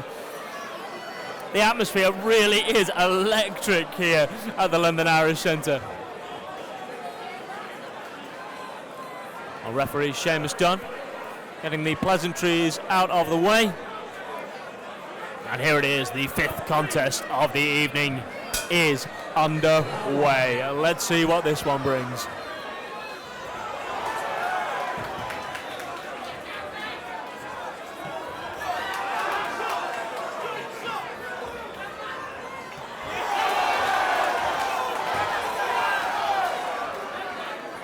Terrific start from Quentin Liu. Picking those shots early. He's getting on the inside and opening up, putting Bartholomew under some pressure. It's a shorter man, Liu, so Bartholomew should try and keep him on the end of that jab. Better from Bartholomew, but Liu again swinging in with those hooks.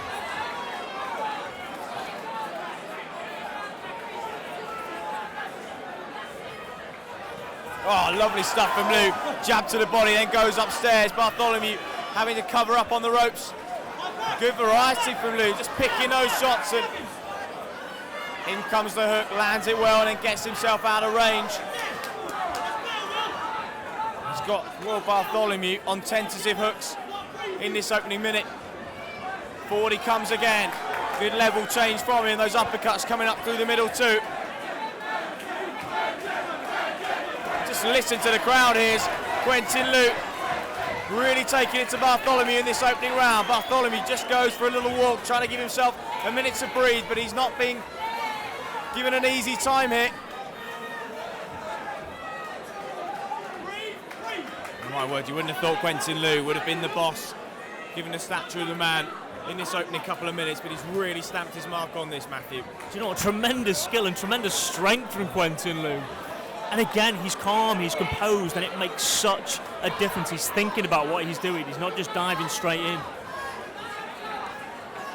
You know, they say never underestimate the small guy. If you met Manny Pacquiao in real life, you wouldn't think much of him.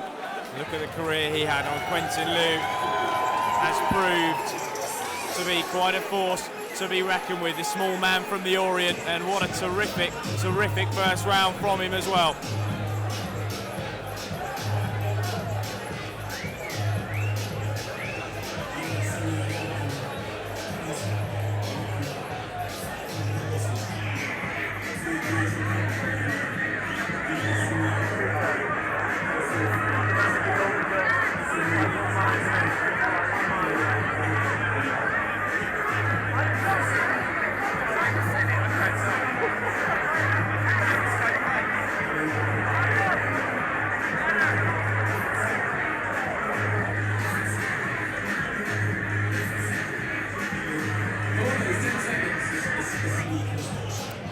There we are, the 10-second call. Referee Mr. Chambers Dunn heads into the centre. Calls both men back into the middle for this second round as we get things underway. Round 2.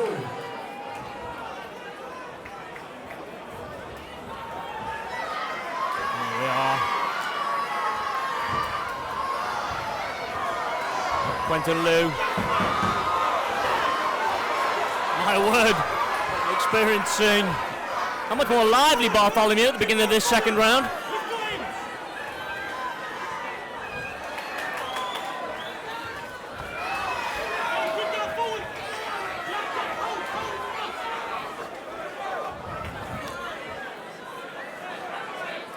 A much more lively start to this second round from both men, and my word of the crowd behind both of them.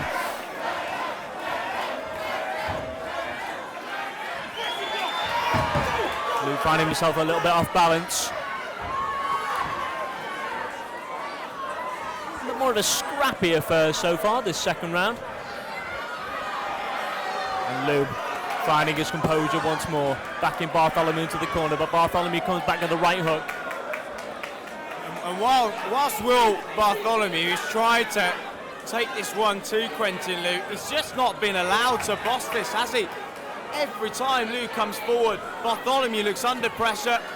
He doesn't want to be there. You see he's turning his back again, and now he gets a standing 8 count. And Quentin Liu is on fire despite a real spirited rally from Bartholomew. Just cannot make a dent on this man.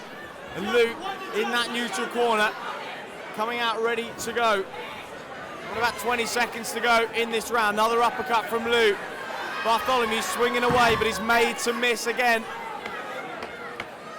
He jabs, and again Liu comes forward.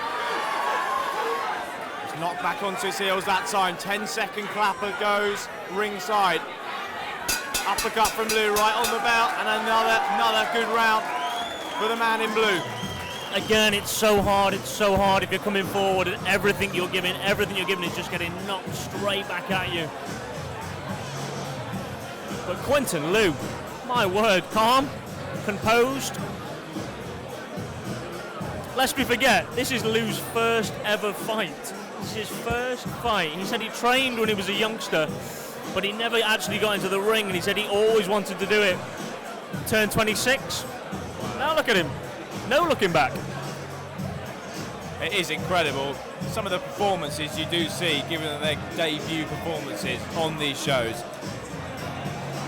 And I think really, Matthew, it's testament not only to the hard work and dedication put in by the boxers, but by the team and the staff here at White Collar Boxing London. They really are second to none in terms of the training and the basic techniques that are taught to these guys and girls over 10 hard, long weeks, and they simply aren't put in the ring if they're not deemed fit enough or technically good enough. And well, Quentin Liu has shown in abundance why he's here tonight.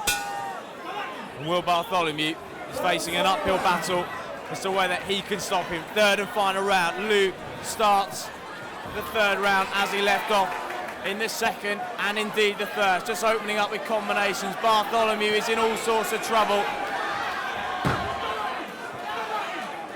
Well, he took 20, maybe 25 unanswered shots there. Liu jabs again, and Bartholomew just doesn't want anything to do with him every time he gets hit. Liu goes downstairs, then upstairs, left hook, right hand, uppercuts on the inside, and Bartholomew's dipping down, and he's got nothing to respond with. Wherever he moves to in the ring, he looks up, and Liu is straight in front of him, and again he turns his back, and well, it was sportsmanlike from Liu there, because we've seen a few people hit on the back of the head tonight, but Liu was conscious to ease up on his man, but yet again, Matthew, another standing 8 count administered.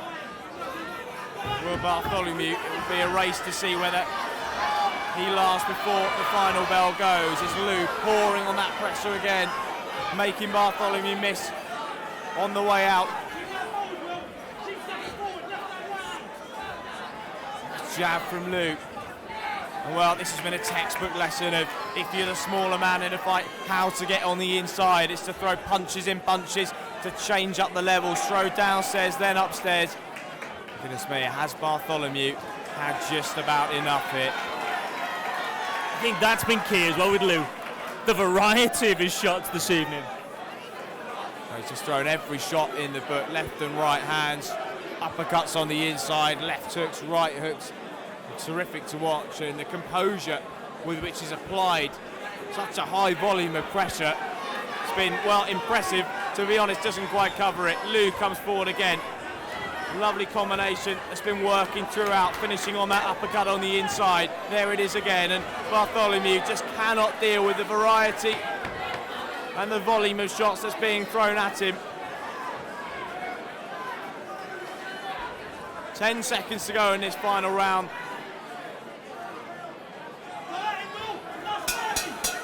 And that is all she wrote. Terrific contest there. I think we're in no doubt once again, Matthew, as to the winner of that one. No, I don't think there's any question there. Well, like I say, I spoke to Quentin before this fight, and he said all he wanted to do was do his family proud tonight. Well, Quentin, you have certainly done that. Absolutely no question. And what a lovely man. Like I say, I spoke to him before this evening. A very, very lovely man, just an absolute gentleman. Massive congratulations.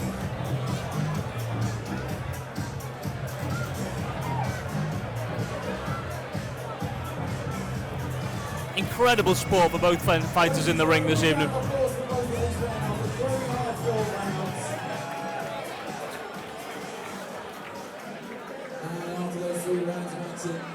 Scored this contest 30 points to 28 points. The free of your winner, fighting out of the lead. Blue corner, it's Quentin.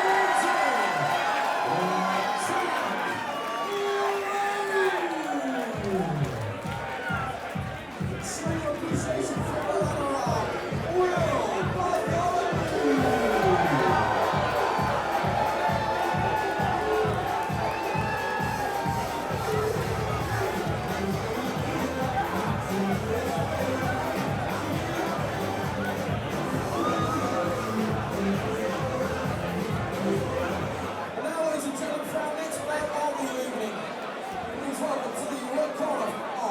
South London.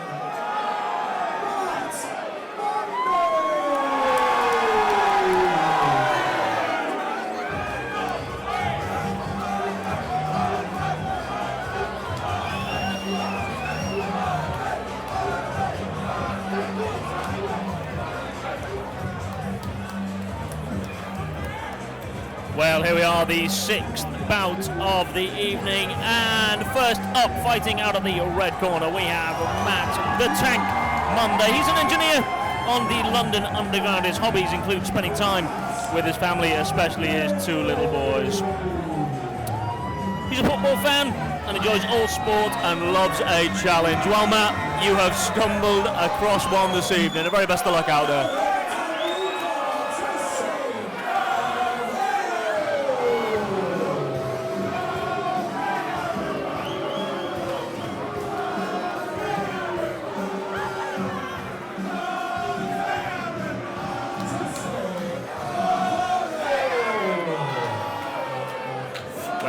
is his opponent fighting out of the blue corner. It is Jose, the regulator Aralo.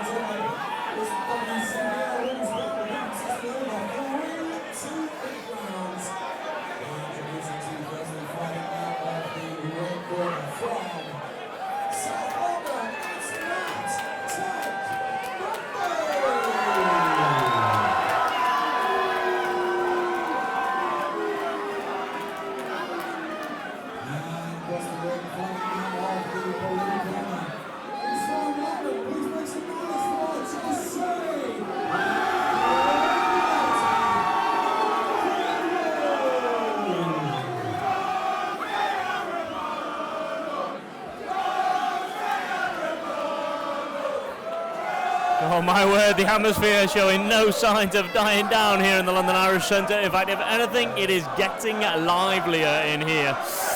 Here we are, Seamus Dunn, our referee, getting the pleasantries underway for this 6th bout of this evening.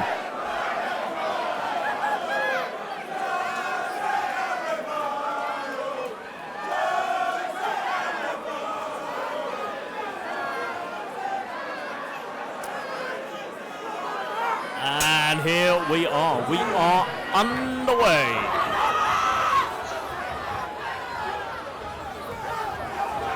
Aralo started very fast indeed. How will Monday cope with this early pressure? Nice left hook from Aralo. Can always be a bit of a shock when someone comes out at you like a steam train. It's certainly not unintelligent pressure from Aralo, although he walked onto a stiff right hand there from Monday, who's still there and still swinging.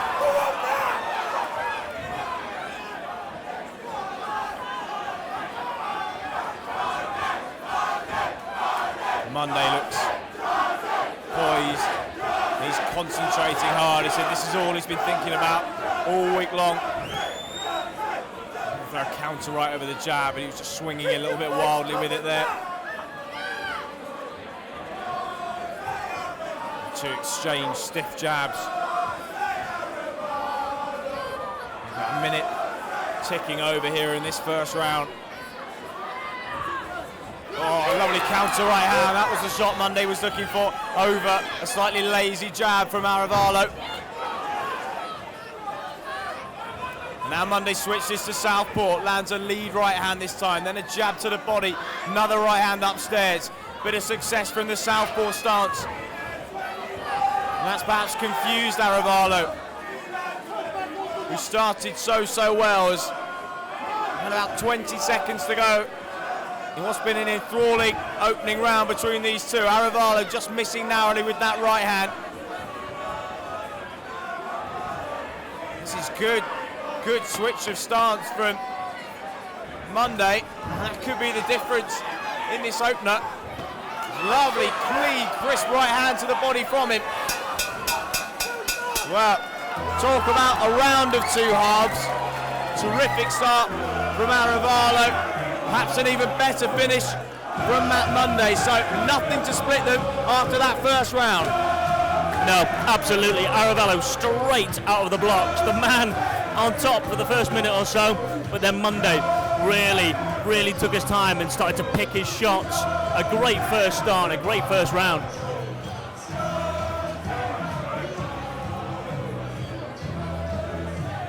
Looking at the two corners, Aralo taking on some water there. Matt Monday is under the expert guidance of Mide Dedegbe.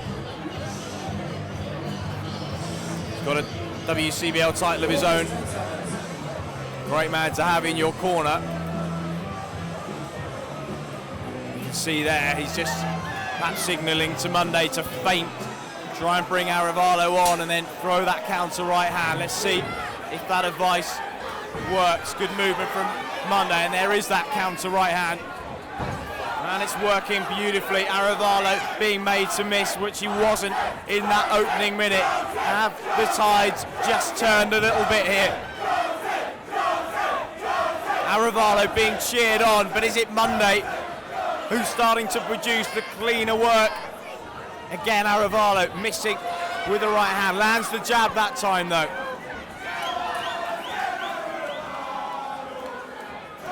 Monday. Just see the concentration in his eyes. Just glances are right off the shoulder.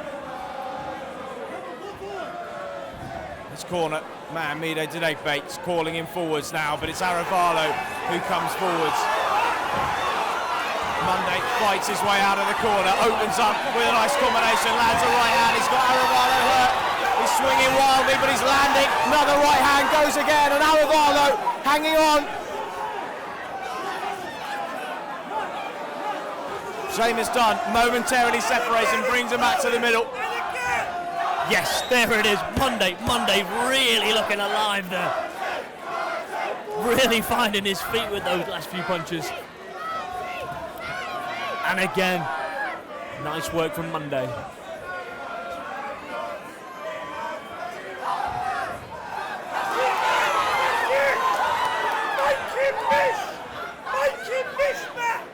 And again, lovely head movement from Matt Monday, making Aralo miss, and that time lands a jab. Two circling to their left. Monday just pours out that jab, snapping reply from Aralo as this second round, even more explosive than the first, draws to a close. Good head movement from Monday. Again evades a left hook. Well, what a terrific second round we had there. My word, again, an incredible contest out there. This is our 6th bout of this evening, is that correct? My word, that is 6 incredible bouts we've had.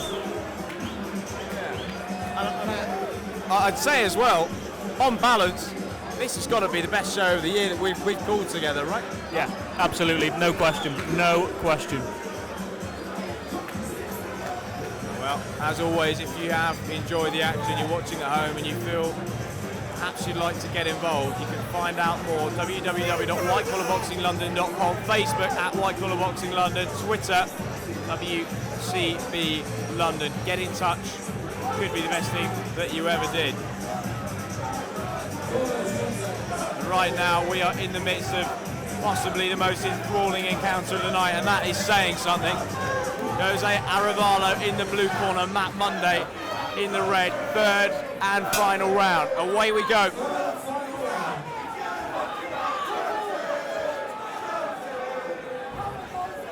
Jab from Aralo there.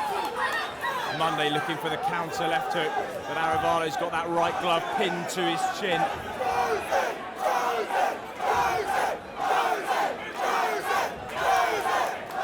Monday perhaps just winning that jab exchange, counter right over the top.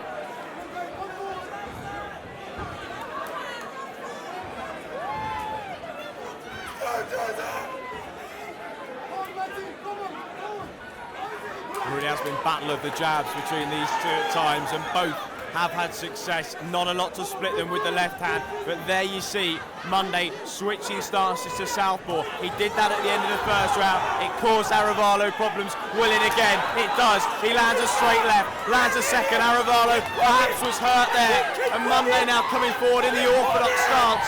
Terrific switch hitting from the man in the red corner, and he's caused Aralo to hang on. And no doubt that the man in blue was a little bit hurt there, and you can see the swollen lips of Aralo from those two straight long lefts. The bottom lip split wide open. Will we see Monday switch stances again? Oh, lovely right hand from Monday now. He's starting to make a bigger impression on Aralo than Aralo is able to on him. As the seconds tick down, 20 to go in round number 3.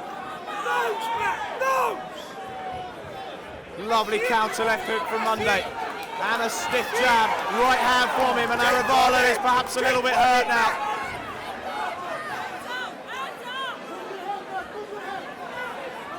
Keep on him! Mouth of the man in the blue corner is busted up well and truly. Well, my word, what a contest. What a contest. Incredible display from both men there. Right then, Chris. Time to put your money where your mouth is. What do you think? Which way is it going? Matt Monday for me, and I'm not a betting man, but if I was, I wouldn't hesitate on putting some cash on the man in red. I'd love to play devil's advocate, but I completely agree with you on that one.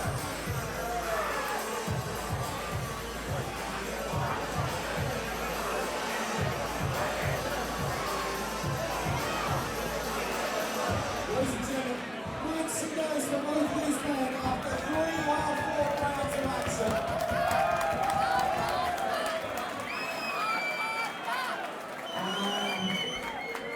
And our first 3 rounds have been completed. Your referee, Mr. Seamus Platinum, has scored this contest 29 points to 28 points.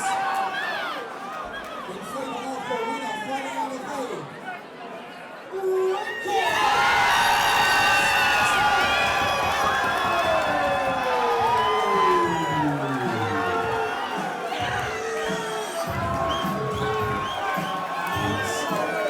Well, there it is. Were you a betting man, Christopher, you would be a few quid up now.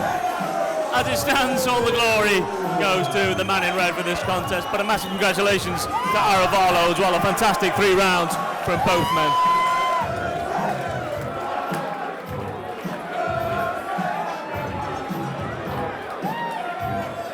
Ladies and gentlemen, for our next round, please welcome to the red corner from Warrington, in Essex, it's Danny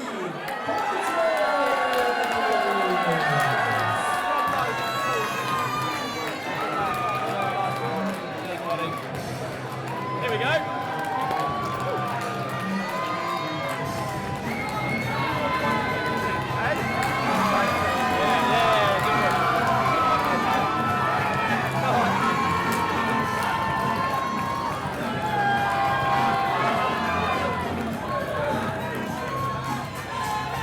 They're in the ring.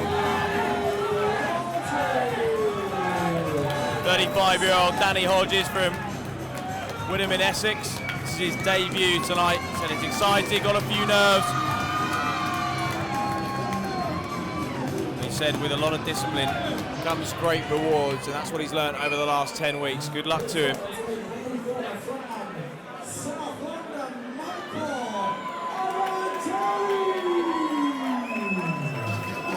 Well, here he is, his opponent fighting out of the blue corner, Mikey House, Evangeli. Michael turned 30 in March and said he just fancied a new challenge. He trained as a youngster, but he never fought and thought now is the time. He'd like to say a big hello to his lovely wife and his daughters, who are both in tonight, and the Chippies at Rainsford. Michael is a site manager for carpentry and joinery firm at Rainsford Contracts. Big support for Michael this evening. Let's see if he can deliver.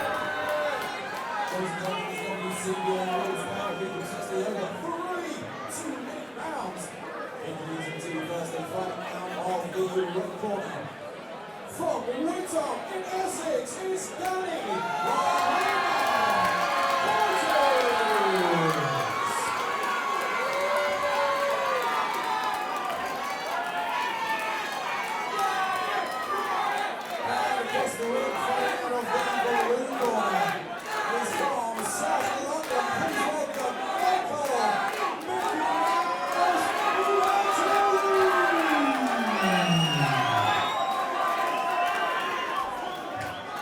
And you can hear the shouts of Danny Bumaye, which for the uninitiated is of course a reference to the great Rumble in the Jungle, Ali versus George Foreman 1974. The crowds in Africa chanting Ali Bumaye, which translated roughly to Ali kill him.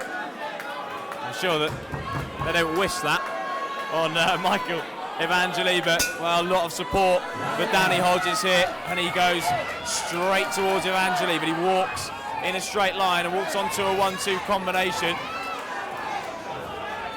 Always worth using that opening couple of minutes as a data gathering round, trying to work out what your opponent's going to do. But sometimes, especially in situations where boxers are making their debuts like the men in front of us, it's very hard. The adrenaline and the occasion can get to you, and you just go straight to work and start unloading with shots. And well, while it can look good for the fans, it can leave you with very little in the tank come the third and final round. So this work rate You see two very tired men in a couple of rounds' time. They wasted no time getting to know each other. Evangeli stepping to his right. Very square on, Evangeli, opening a wide target for Danny Hodges, who himself is in the southpaw position. Both men, in fact, in the southpaw position. Leading with the right hand. Very unusual to see two southpaws.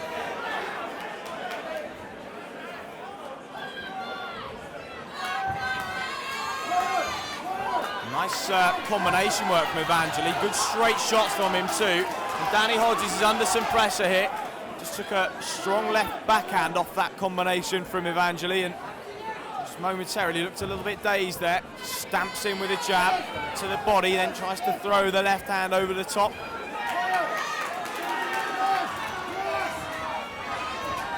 "20 seconds to go in round number one.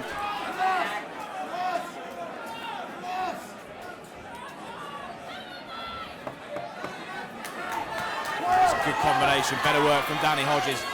It's Evangeli just having a breather in the corner, but Hodges not letting up on him. Good finish from Danny Hodges, but a good start from Michael Evangeli. Close one.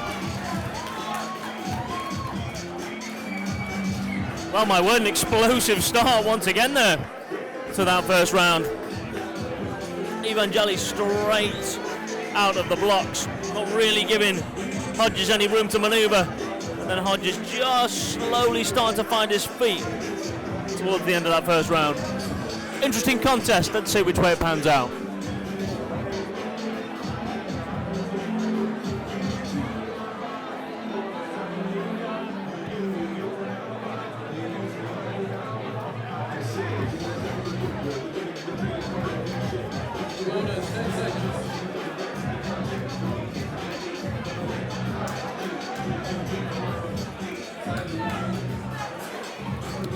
Here we are, our referee Seamus Stone calls both men back to the centre. Seconds out. Seamus just having to hurry up the man in the blue corner. And here we are underway with the second round. Slightly more tentative start to this second round. Evangeli with a nice left jab. Hodges returning the favour.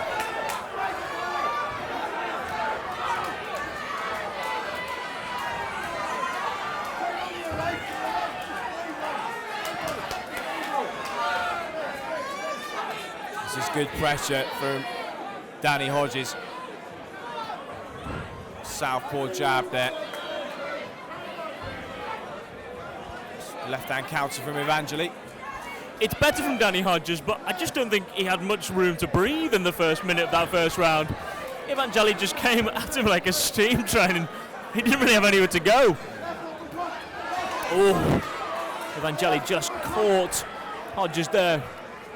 The one thing you'd say about Evangeli, slightly unorthodox stance, the way that he holds his arms, but throws really nice straight shots.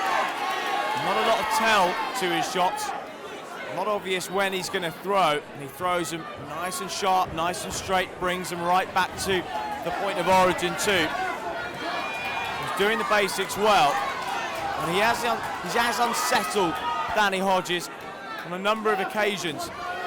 Just there you see that. Got a bit of power and a bit of spike behind those shots. And there's that big left hand again. And he keeps that guard high. He's been disciplined. Seamus Dunn just telling him to keep that right jab up a little bit. Nice long lead left from Danny Hodges to the body that time. Both of them working head and body. And Evangeli now opening up as the bell goes for the end of round number two. There it is, you're absolutely right, Chris, as well. That big left from Evangeli really causing Hodges some problems in that second round.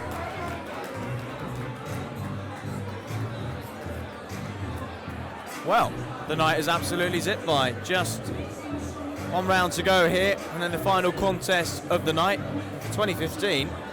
Matthew, we are done and dusted. It's been pretty good though. It's been really good, really, really good. But I cannot wait for 2016. I'm going to put it out there. Well, every year we have been here, the quality of the shows has improved, quality of the boxing's improved. It's grown and grown and grown as a franchise as White Collar Boxing London, and really leading the way in terms of the standard that is set both in and outside of the ring.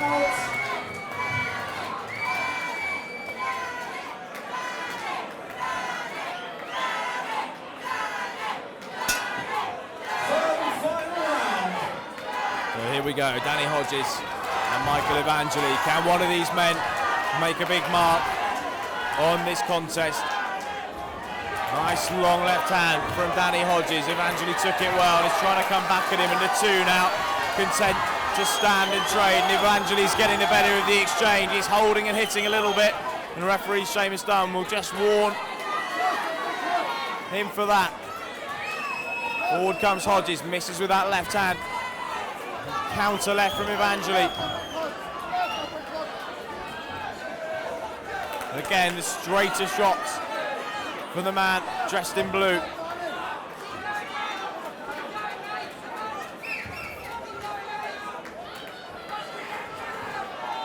Good footwork from Hodges there, mirroring, trying to cut the ring off.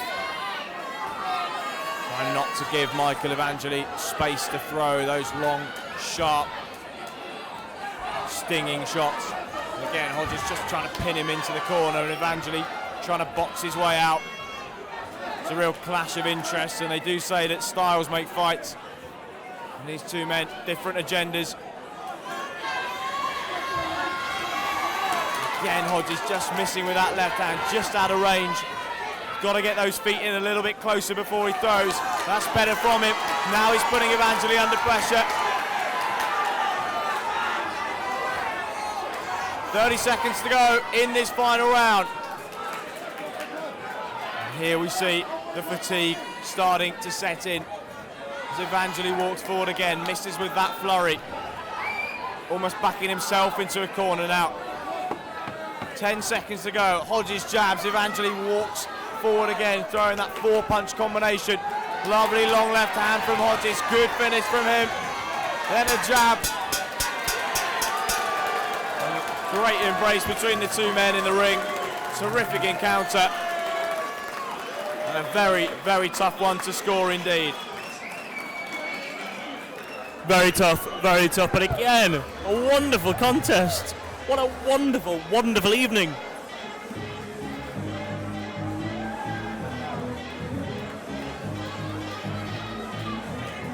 I'm going to say, Chris, if you were a betting man, where would your money be?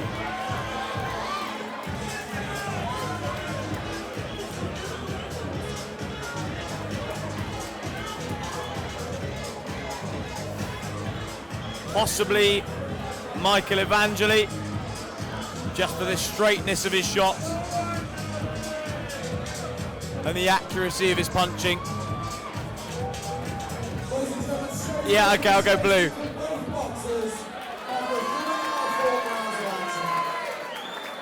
I'm going to go for a draw. I think you might be right.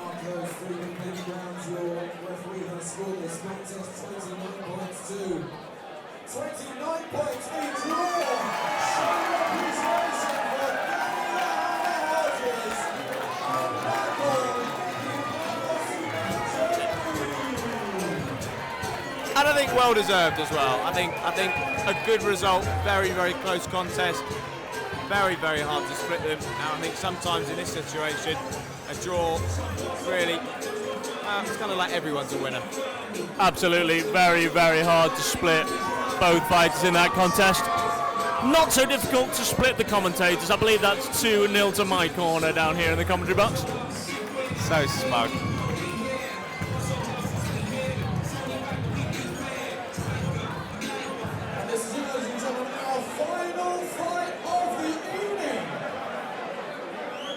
Please welcome to the red corner from India, it's Baroli.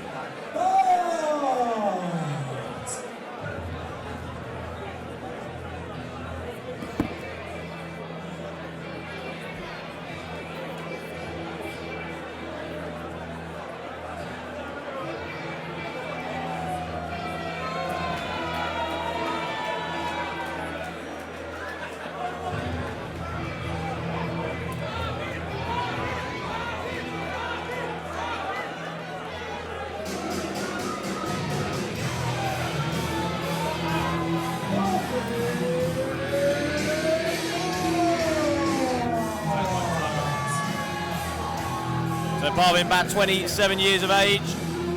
This is his debut tonight, and he's feeling good. He looked very composed indeed, but he says he's up against a strong opponent. To the blue corner from Lambeth in South London, it's Ainsley Fisher.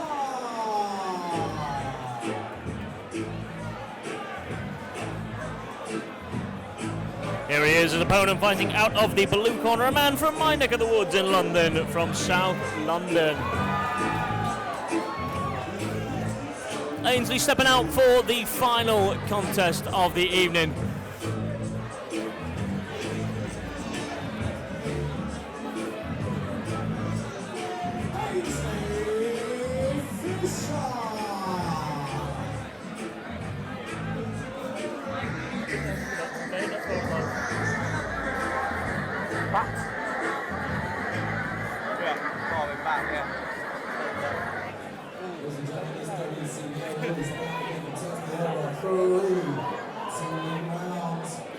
Introducing to you firstly fighting out of the red corner.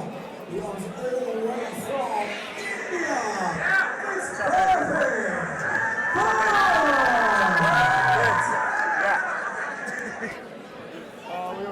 And across the ring fighting out of the blue corner from South London. It's Ainsley Fisher. Well, here we are, the final contest of the evening. Referee Seamus Dunn calls both men to the centre, gets the pleasantries underway before we get the final bout of the evening underway. And the final bout of 2015. If you do want to see yourself in the ring in 2016, you can find out more information at www.whitecollarboxinglondon.com. But we are underway with this final bout of the evening. Again, we've got the unusual conundrum of two southpaws here, both very, very similar in stature, both in excellent condition, long, rangy, almost look like seasoned amateurs in their build.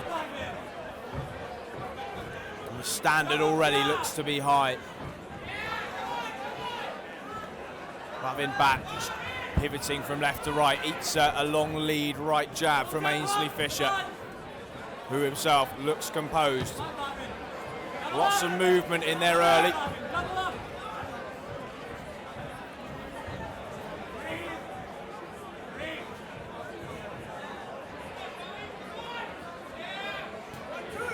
Better jab from Fisher. Barwin Bat, beg your pardon.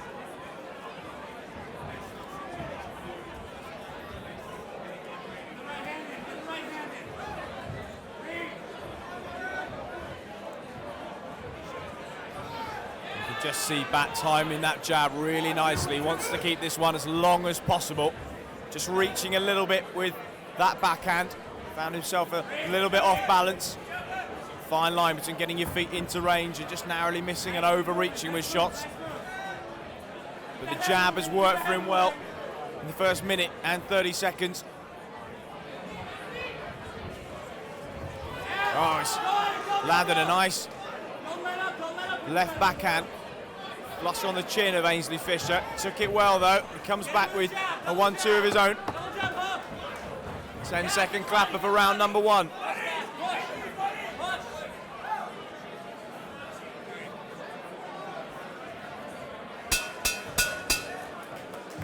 A measured data gathering round from both of these men early. Both working behind the jab, wasn't too much in the way of scrappy exchanges, nobody committed too much. Both just trying to bring each other onto their punches, and neither man particularly succeeding, although Barvin Bat certainly having the edge in terms of the jabs thrown and landed. You'd have to give it to him based on that alone.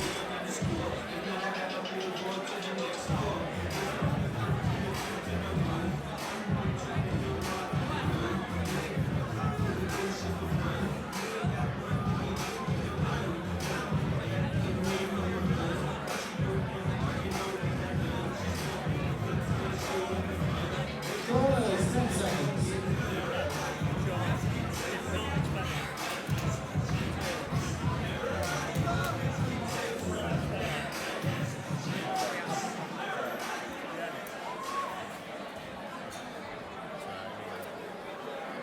Well, here we are, both men back in the centre, and we are underway with round 2. Nice jab straight off the bat there from Bat in the red corner.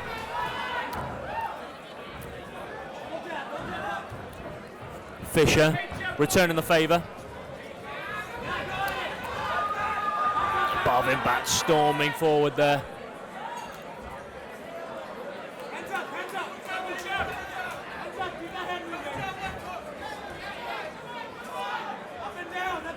Well, Bat didn't throw too much in the way of anything off the back of that jab in the first round.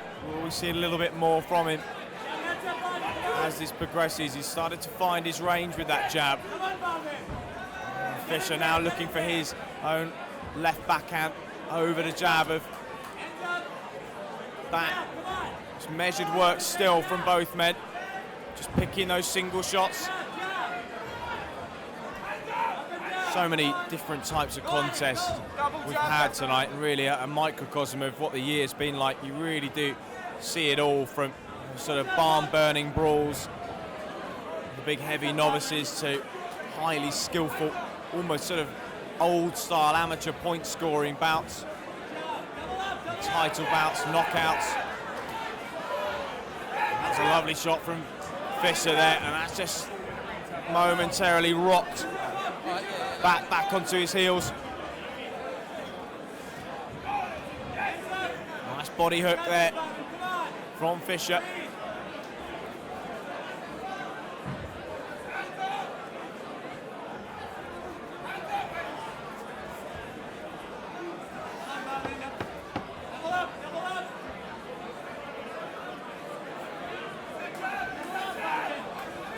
That's not got that enthralling back and forth of some of the contests that we have seen tonight, but technically it's been very proficient stuff from both men.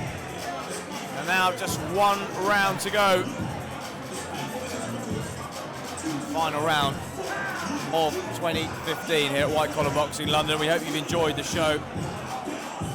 And as always, you can find us, email info@whitecollarboxinglondon.com, Twitter @WCB London, and Facebook White Collar Boxing London as well. We'd absolutely love to hear from you. The 10-week training camp. There are people that join who train and don't necessarily compete until they feel that they're ready. Feel free to come and try it out, see what it's all about in 2016. Right now, here it is, the final round of the year.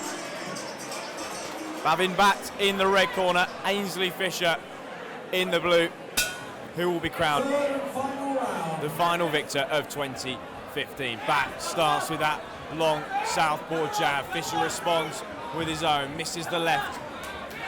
And now we see them going a little bit more toe-to-toe. Is the action going to heat up a little bit as the clock ticks down? Good footwork from Fisher.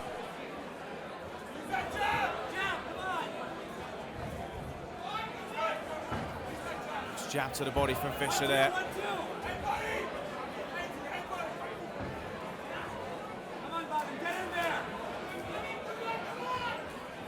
Barvin Bat just letting this one slip just a little bit. Just looks a little bit tentative. The jab is slowed a little bit. It's a nice left backhand from him though. For me, Matthew, Fisher just looking a little bit fresher of the two men as this second minute of this final round ticks over. Yeah, it was potentially there for the taking for Barvin Bat in this third round, but Fisher, as you say, just seemingly the fresher of the two men in this third and final round. A little bit of blood from the nose of Barvin Bat now. These jabs from Fisher starting to take their toll. You hear the calls from the corner of the man in red to get your hands up, but it's getting tough in there for him. Fisher continues to pour out that jab. Just 10 seconds remaining in this final round. Little rally from Bat. Fisher comes forward, double jab, left hand, right hand, and that was the final punch of 2015. Terrific finish, and one of these will be crowned the final victor of the year. Well, there we are, Matthew. The end of a good year. There we are indeed, at the end of a great year at whitecollarboxinglondon.com. And what a great way to finish it as well, an incredible night of action. Well, mate, I must say it's been a pleasure to call so many good fights with you this year. Thank you for your company. We hope that you at home have enjoyed listening to our somewhat uneducated ramblings over the course of 2015. Good news is we're going to do it all over again. Same time next year. We'll be back in March right here at London Irish Centre in Camden Square. Right now we will go to judges' decision. This final contest of the night. Barvin Bat and Ainsley Fisher. One of these two men will be crowned the winner.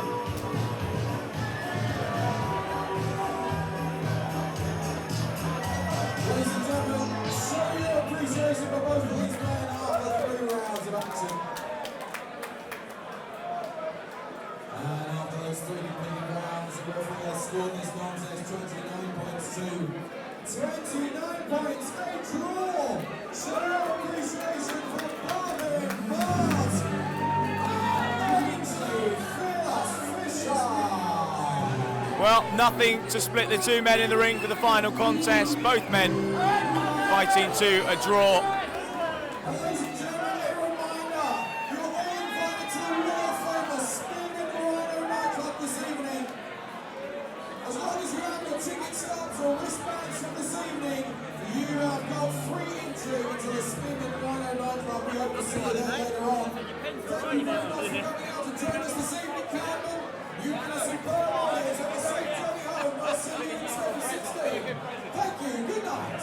Well, many thanks to Peter Lowe, terrific master of ceremonies this year. Huge thank you to Scott Borthwick and all of the team here at White Collar Boxing London. Been a terrific 2015. We're looking forward to doing it all over again, same time next year. We'll see you in 2016. From myself, Chris Lloyd, and from Matthew Walker, Merry Christmas, mate, and we'll see you next year.